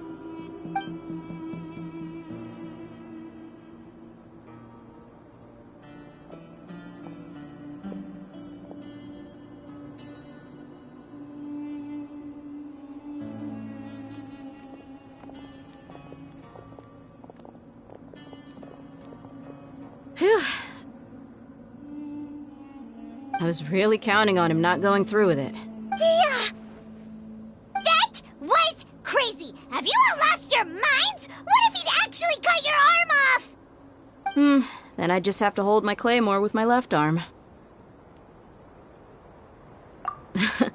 Okay, I'm sorry. But sometimes when you're out on a limb, you gotta double down to seal the deal, you know? Don't ever make a promise like that again. I can deal with the likes of them. If it came down to it, you would not lose to them either. I don't doubt it, Sino. But this is about more than me and them. There's a lot more where they came from. Even if we got rid of one bunch of radicals, there are others out there. Wiping them out would do more harm than good. As you wish. I'm sorry, Dia. I should have stayed put and listened. I should have trusted you. It's okay. I promised you I'd help find your grandpa, so I'll do whatever it takes. Whatever it takes? You just might be scholar material. Huh? Are you serious? The Eremites once said that I was a lunatic. Perhaps a little madness is essential to be successful in research. Why does it feel like he's using his praise for me as an excuse to brag about himself? Okay, let's get moving. We should head back to the village and rest up. Today was just a trial run. Noon tomorrow is gonna be the hard part.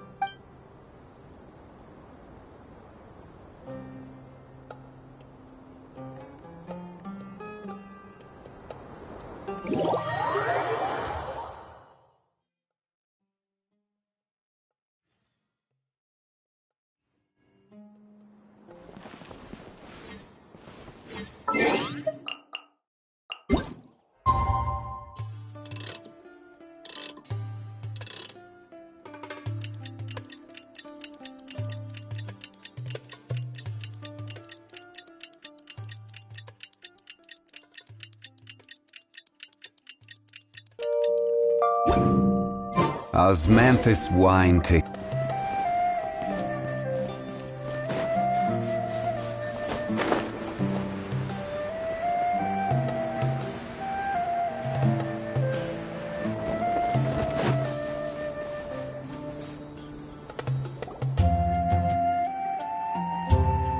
You're all here so early. Looks like we have everyone here. Isak, are you sure you want to come with us? I'll watch from a safe distance. Dia, I want to be there to bring Grandpa home. Okay, let's go then. Dia, wait. What's the matter? I heard that you were quite reckless yesterday. No more of that today, understood? Or I'll be very upset with you. Fine.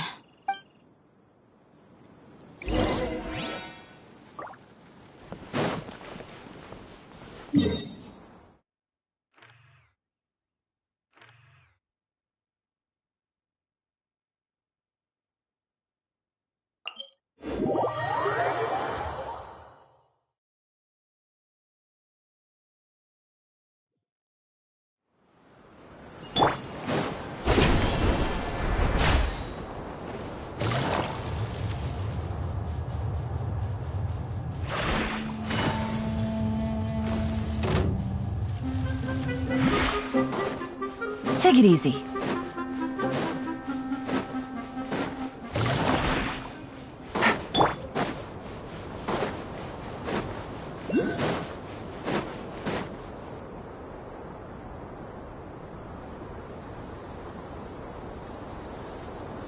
Huh. They got here before us. Uh-oh. Is it because Paimon overslept by 5 minutes and held everyone up? Is everything ready? Absolutely. Although, you brought fewer people than I imagined. Bring him over.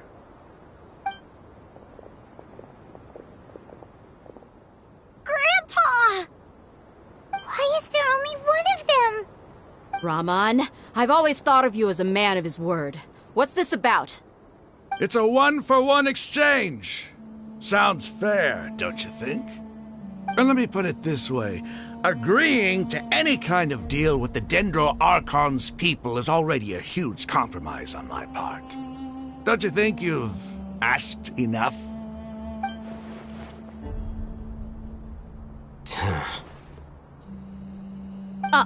You stay right there!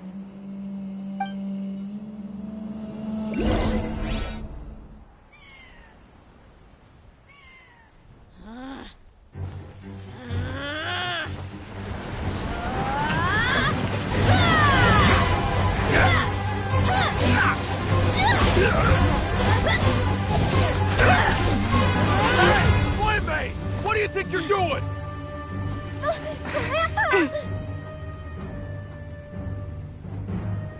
Don't you see this blade here? You coward! Why are your hands shaking? Wait a second! It's a earthquake!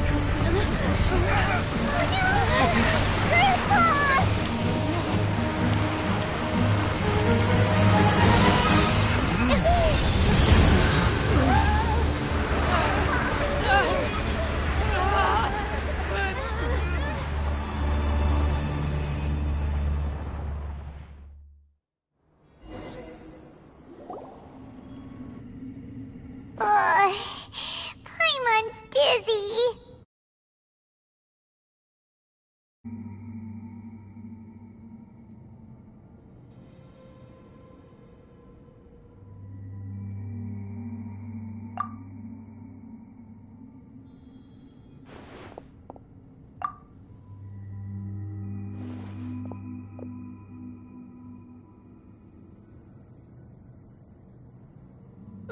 This day's going just great.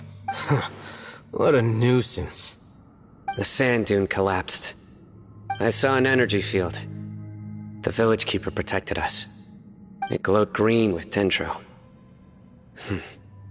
Just like you said, it may well have been the remains of Lesser Lord Kusanali's power inside the scholar's body. The Dendro Archon.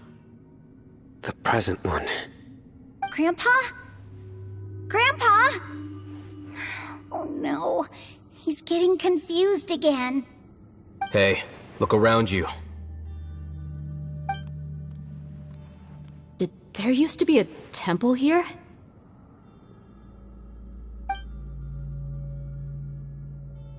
It seems that when the sand dune collapsed, it exposed these underground structures. The symbols on the gate belong to King Deshret's civilization. This structure must be ancient. Over time, the sandstorms completely buried it and left it in the state we see now. It could have been an underground palace in the distant past. Oh, a miracle. Praise King Deshret! What's he doing here? And his men too? They must have fallen down here with us. Pretty lucky if you ask me. Most of them seem in really bad shape. Except for him. He got off lightly. Mind your head. No, this isn't the time for conflict. Our exalted lord has shown us the way to his sacred palace. He's not actually gonna go in there, is he? As it happens, I want to take a look inside too. What are you doing? Don't you think it's curious? 1 minute, Lesser Lord Kusanali's power protects us from harm, and the next, remnants of King Deshret's civilization appear. 2 major deities are vying to showcase their power to us. It would be a shame not to witness them both. Paimon thought you weren't interested in gods. Indeed. In my view, gods are just a higher form of living being, or creature, you could say. New discoveries are always worth investigating. Whether they have anything to do with gods is neither here nor there. Raman, what are you gonna do about your men? I'll just let them lay here. King Deshret will take care of his people. Right now, I'm going inside.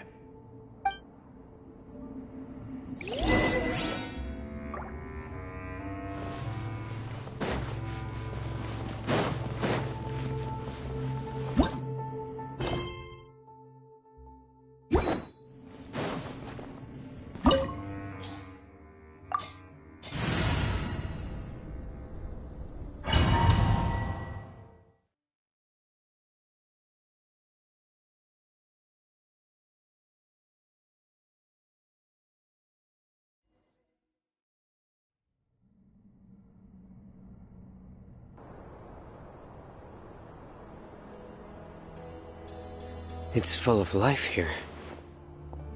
This defies comprehension. It looked completely desolate from the outside. Yet, it flows with energy inside. Yeah, and there's so many plants. It's so pretty. Sir Rahman. Huh? Me? Do you see another Rahman here? Are you mocking me? What do you mean, sir? Interpret it however you want, but there's something I'd like to draw your attention to. While this structure is clearly left over from King Deshret's civilization, the energy that flows in here is that of the Dendro Archon. Whatever you say. It's not like I have a vision. There's nothing to be angry about. Think of this as an academic journey. It does seem kinda strange. If that's true, then we might have to explore this whole area to find an explanation.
The wind rises.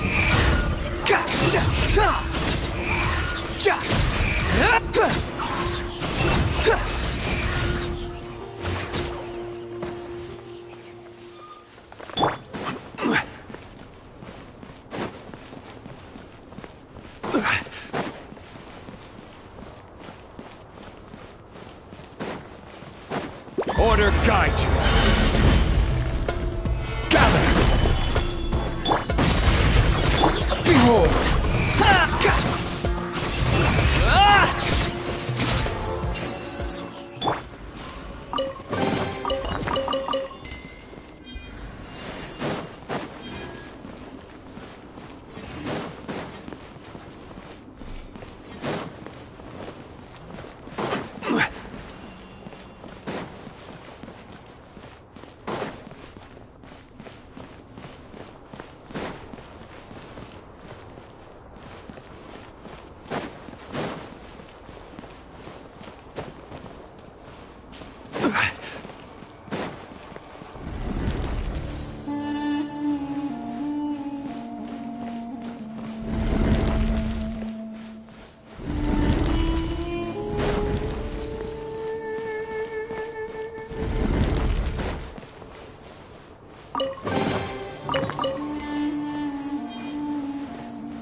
Stabilize! The wind rises.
Transfixed!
Squall and Fury!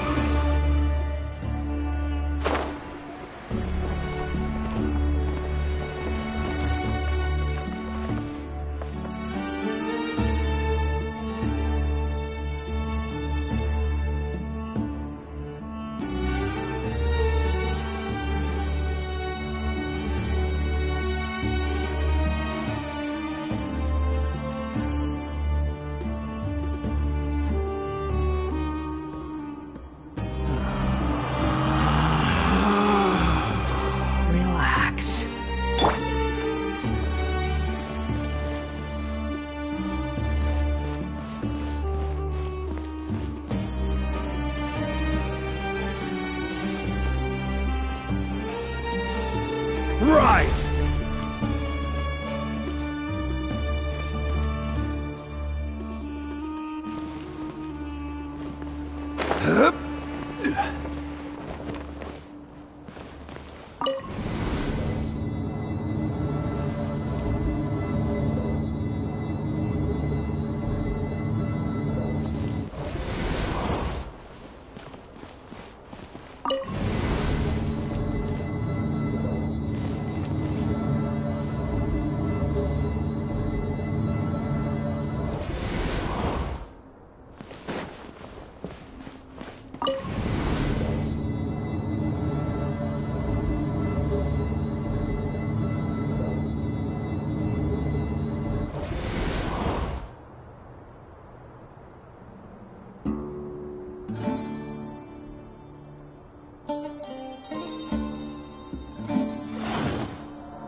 Osmanthus wine tastes the same as I remember. But where are those who share the memory?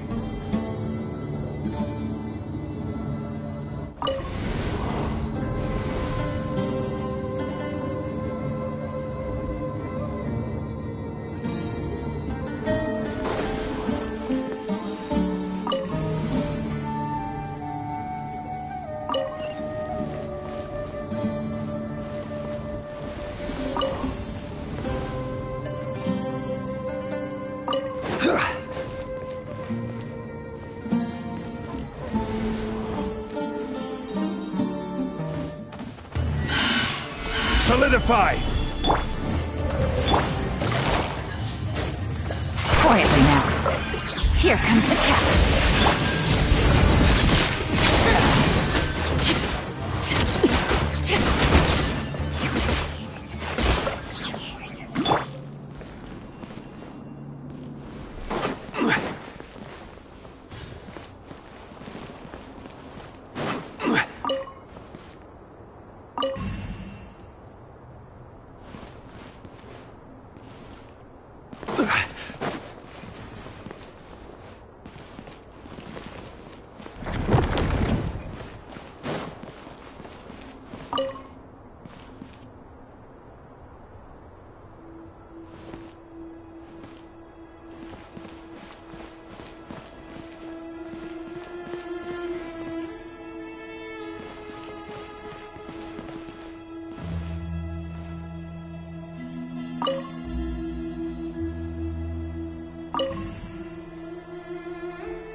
That's a sight to see.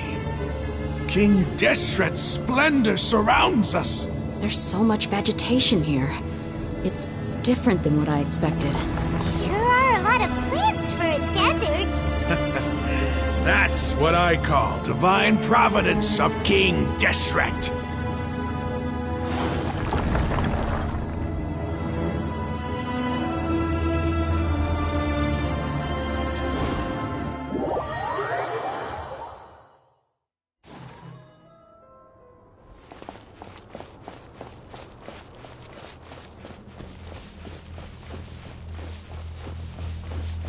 It's getting brighter! Oh, it looks so beautiful!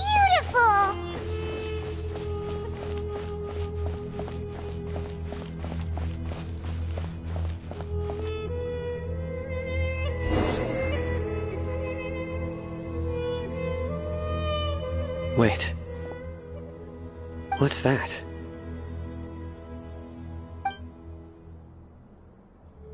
A load of flowers.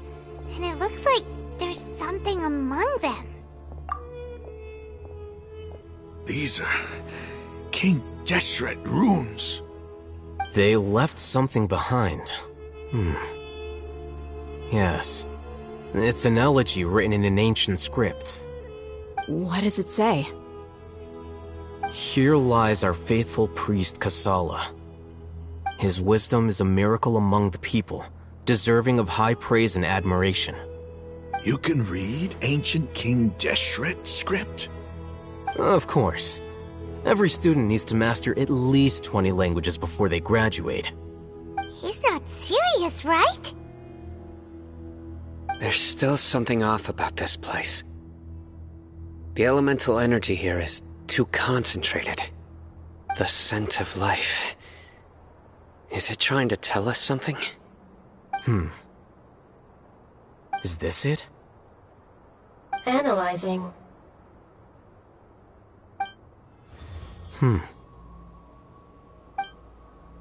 There seems to be a hidden message among these skeletal remains. Excellent.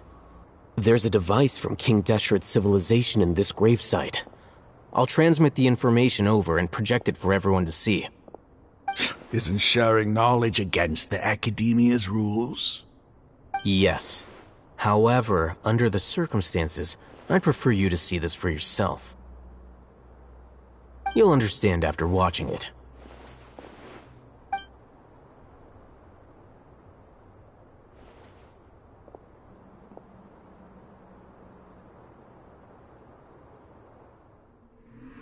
Civilization is born of knowledge, but so too can knowledge be its demise. A disaster caught us unaware. It was knowledge that did not belong to this world. King Deshret brought this forbidden knowledge into our world, and it quickly spread like a plague. People's minds were filled with crazed whispers. Dark gray scales spread across their bodies. Even the land was stripped of its vigor. Only a desperate, deathly silence remained. Were it not for greater Lord Rukkhadevata from the forests, the damage would have been irreversible. She summoned the priests to build temples and infused into them the divine power of life. The disaster was miraculously tempered, and the embers of our civilization were preserved in Aru village. Alas, the miracle could not last. As long as forbidden knowledge continued to exist, it would forever blight this world. In the end, the proud king of the desert, my eternal lord, chose to sacrifice himself. I have spent my whole life since guarding one of these many temples.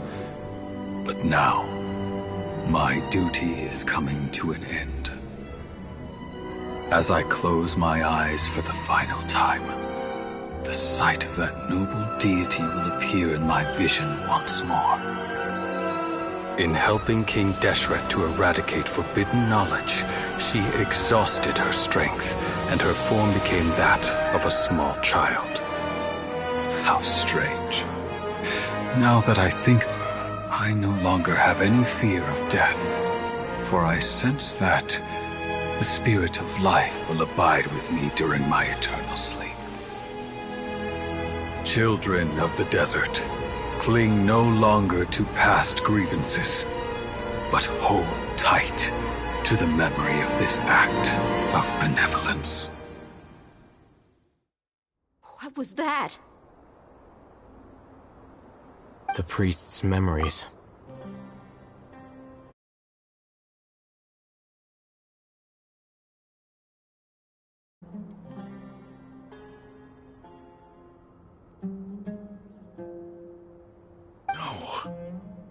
No, impossible. Greater Lord Rukkhadevata. So the former Dendro Archon and King Deshret were never enemies at all. but this doesn't make any sense. The Dendro Archon's followers, they're clearly... Was that the former Dendro Archon? She became so tiny in the end.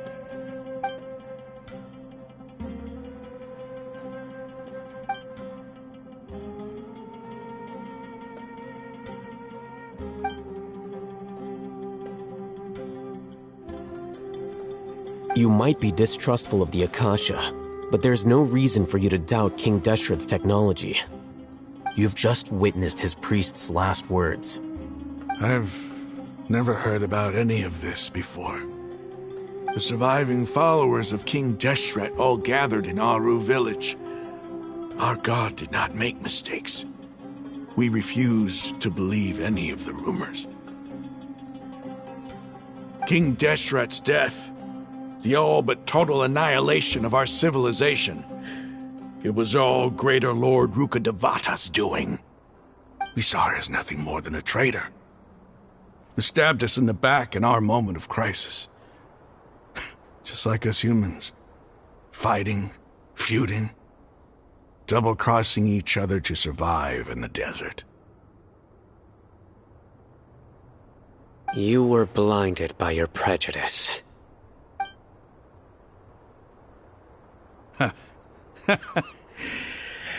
If I hadn't seen this for myself, if I hadn't witnessed his last words with my own eyes, ears, and heart, how could I ever begin to accept this? The truth is so far from what I've always known. Am I really supposed to believe that after all these years, all this time seeking revenge, suddenly now my enemy is my savior? Raman, that's enough. Give it a rest. You're starting to make a fool of yourself. Dia, tell me.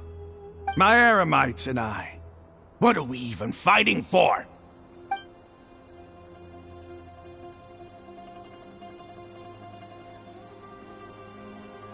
Hey, how you doing?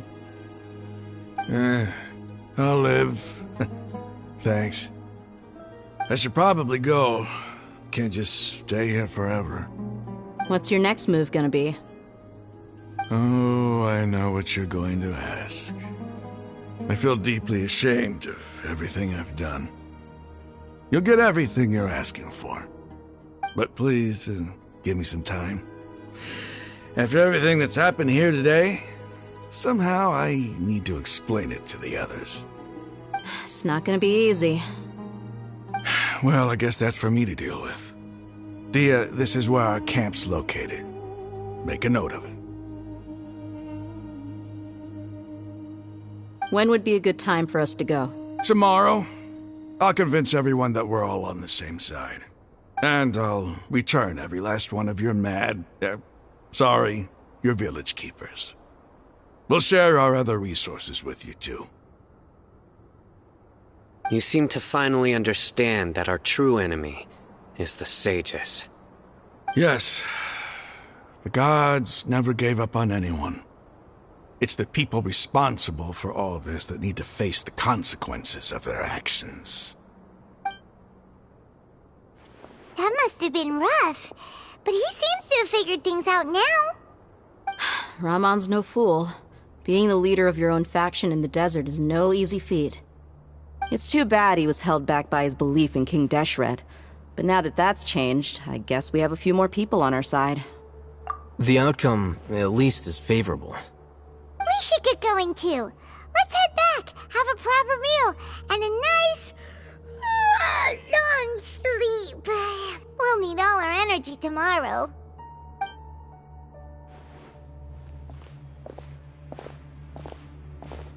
Sino, we're leaving! Stop yelling.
Rahman, we're here.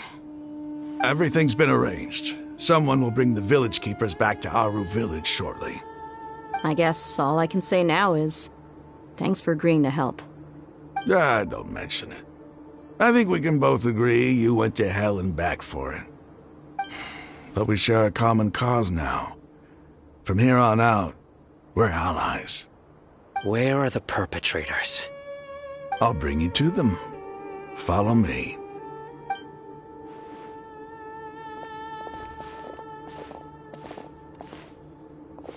So these are the people who kidnapped the village keepers. Oh no, it's the scribe! There's no need to yell. No one can help you now. We've been all over the desert trying to find you! That's right.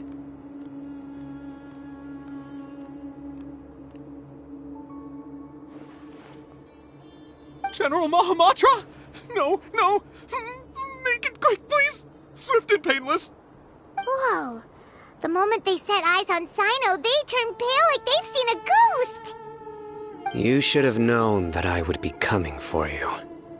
Wait, we were just following orders! You know what I'm talking about, right? There's no way we could have done all this by ourselves! No, not Sino! He's gonna tear us limb from limb! I could do worse. Please have mercy! Start talking. Otherwise, I'll have to resort to other methods.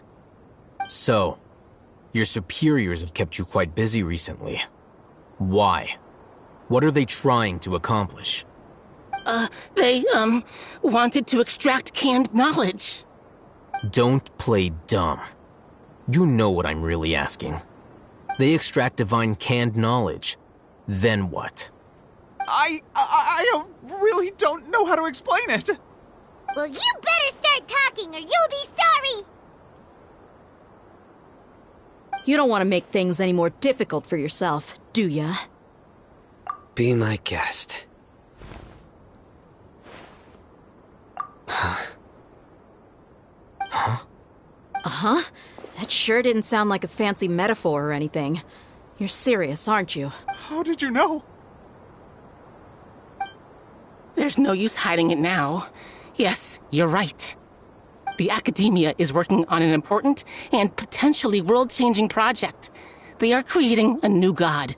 A god that will belong to them and to the people of Sumeru.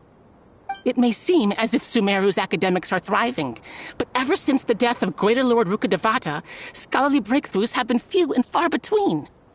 The withering of Irminsul has been getting worse recently. The sages have tried everything they could think of, but nothing's worked. I'm always hearing them say things like, if only Greater Lord Rukkhadevata was still with us. Continue. And then, someone from the Fatui showed up. They called him the Doctor. He brought a gnosis and said he wanted to borrow the Academia's research facilities. The Doctor was previously expelled from the Academia. At first, the sages looked down at him in disdain. But when he said those words, everyone's expression changed. He asked them, "Do you wish to create a god?" This is what the arrogant ignorance at the extreme end of academia looks like. First, the Academia spent a long time constructing a divine vessel, which was based on an exquisite humanoid puppet. After that, they harvested dreams via the Zeb-Zerus Festival Samsara, maximizing the Akasha's output. With the Doctor's help, and the Akasha now functioning at maximum efficiency, they were able to use it to extract the power from the Gnosis and convert it into a divine core. Next, they decided that their new god needed to possess divine wisdom. For that to happen, they needed a huge quantity of divine canned knowledge. It adds up. But how do you determine whether the knowledge extracted is of divine origin? Call it an educated guess? The Academia has been trying to figure out the exact source of the scholar's madness for centuries, but to no avail. Nobody can explain the cause of this phenomenon. Surely you can see what that implies, Scribe Al-Haytham. If it's knowledge no mortal can comprehend, then it must be something only gods are able to decipher. In other words, It's the source of the God of Wisdom's omniscience and omnipotence.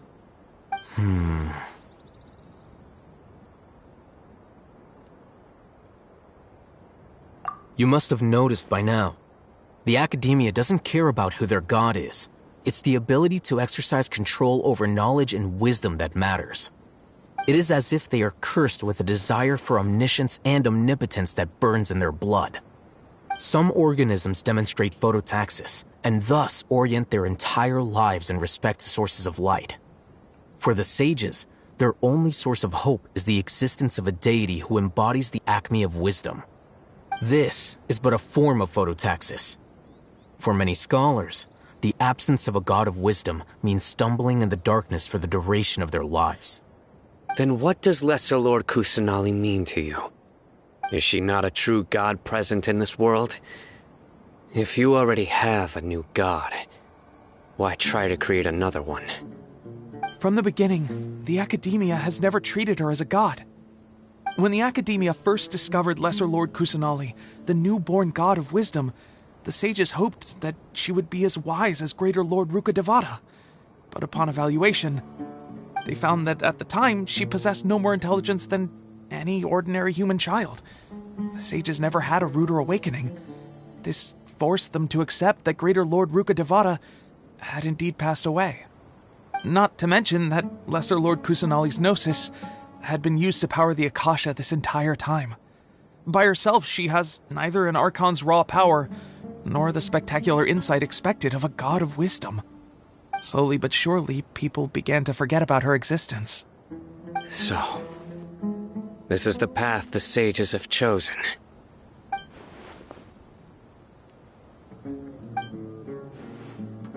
All right, let's try to keep our cool. If everyone's in a bad mood, then let's change up our scenery. Rahman, give me a few men to help us escort the village keepers back to the village. And these two scholars, they're coming too. Sure, as you wish.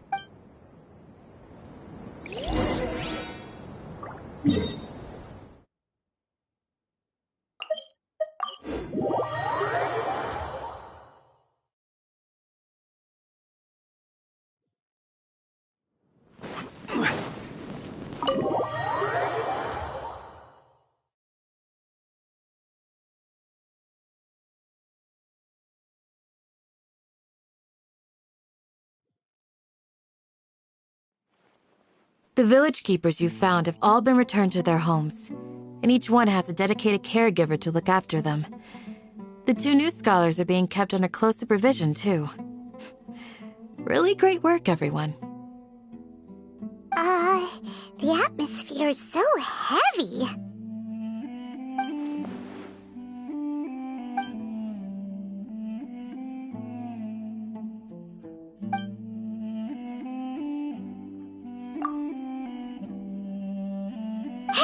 Say something! Stop spacing out!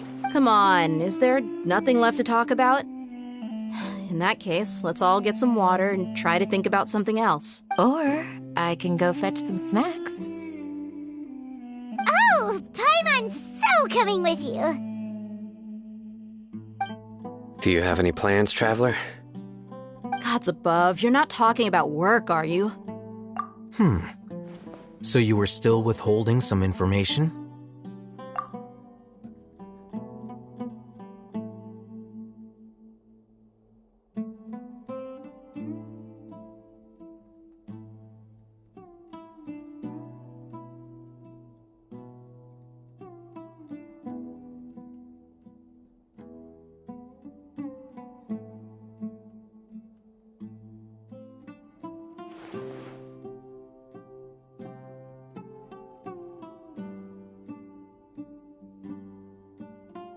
Even though we lived through all of this firsthand, it still feels super surreal to hear you talk about it again. What a whirlwind of a story. I felt like I was holding my breath the whole time. It seems like there'll be more issues to face in the days ahead than I'd anticipated. Still, now's a good time to make our next move. Now that Rahman's joined us, we'll be an even stronger team. It's time to make a plan. Indeed. These events are a flagrant transgression of the rules in every sense. We cannot allow it to continue. So, everyone, are we on the same page? Crush the sages and rescue our god. That is our ultimate goal. Well, let's brainstorm a little more about what other resources we can draw on. The next time we gather here, we must have a solid plan. Yep, it'll work out for sure.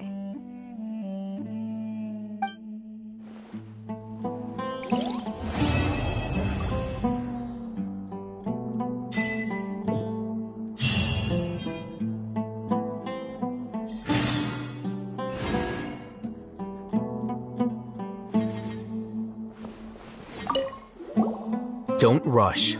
This is a big undertaking, and the planning and preparation for what lies ahead will no doubt take some time. Take it slowly. We need to make sure the plan is as effective as possible. He's starting to read his book again. Hey, are you even listening? Would you like me to lend you something to read? No way! Your books aren't quite to Paimon's tastes. I was joking.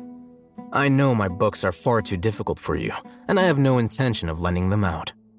Ugh, you're so annoying!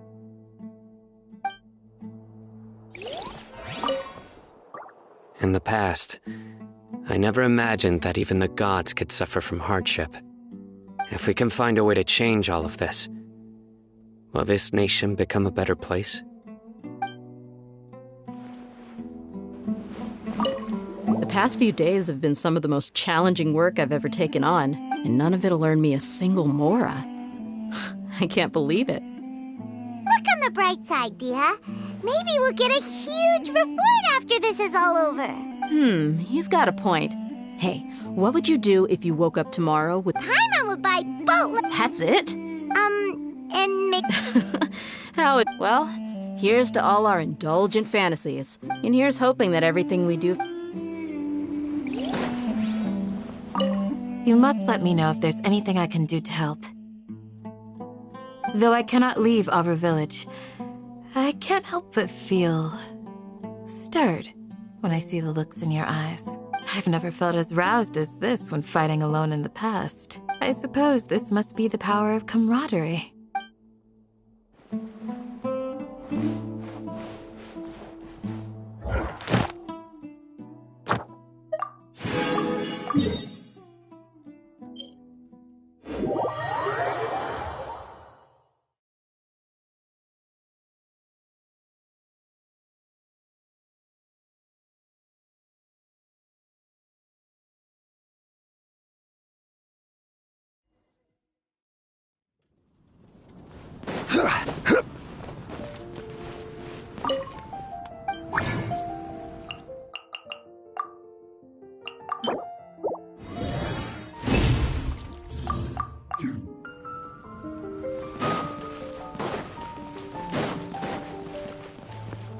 Ad Astra. Thank you for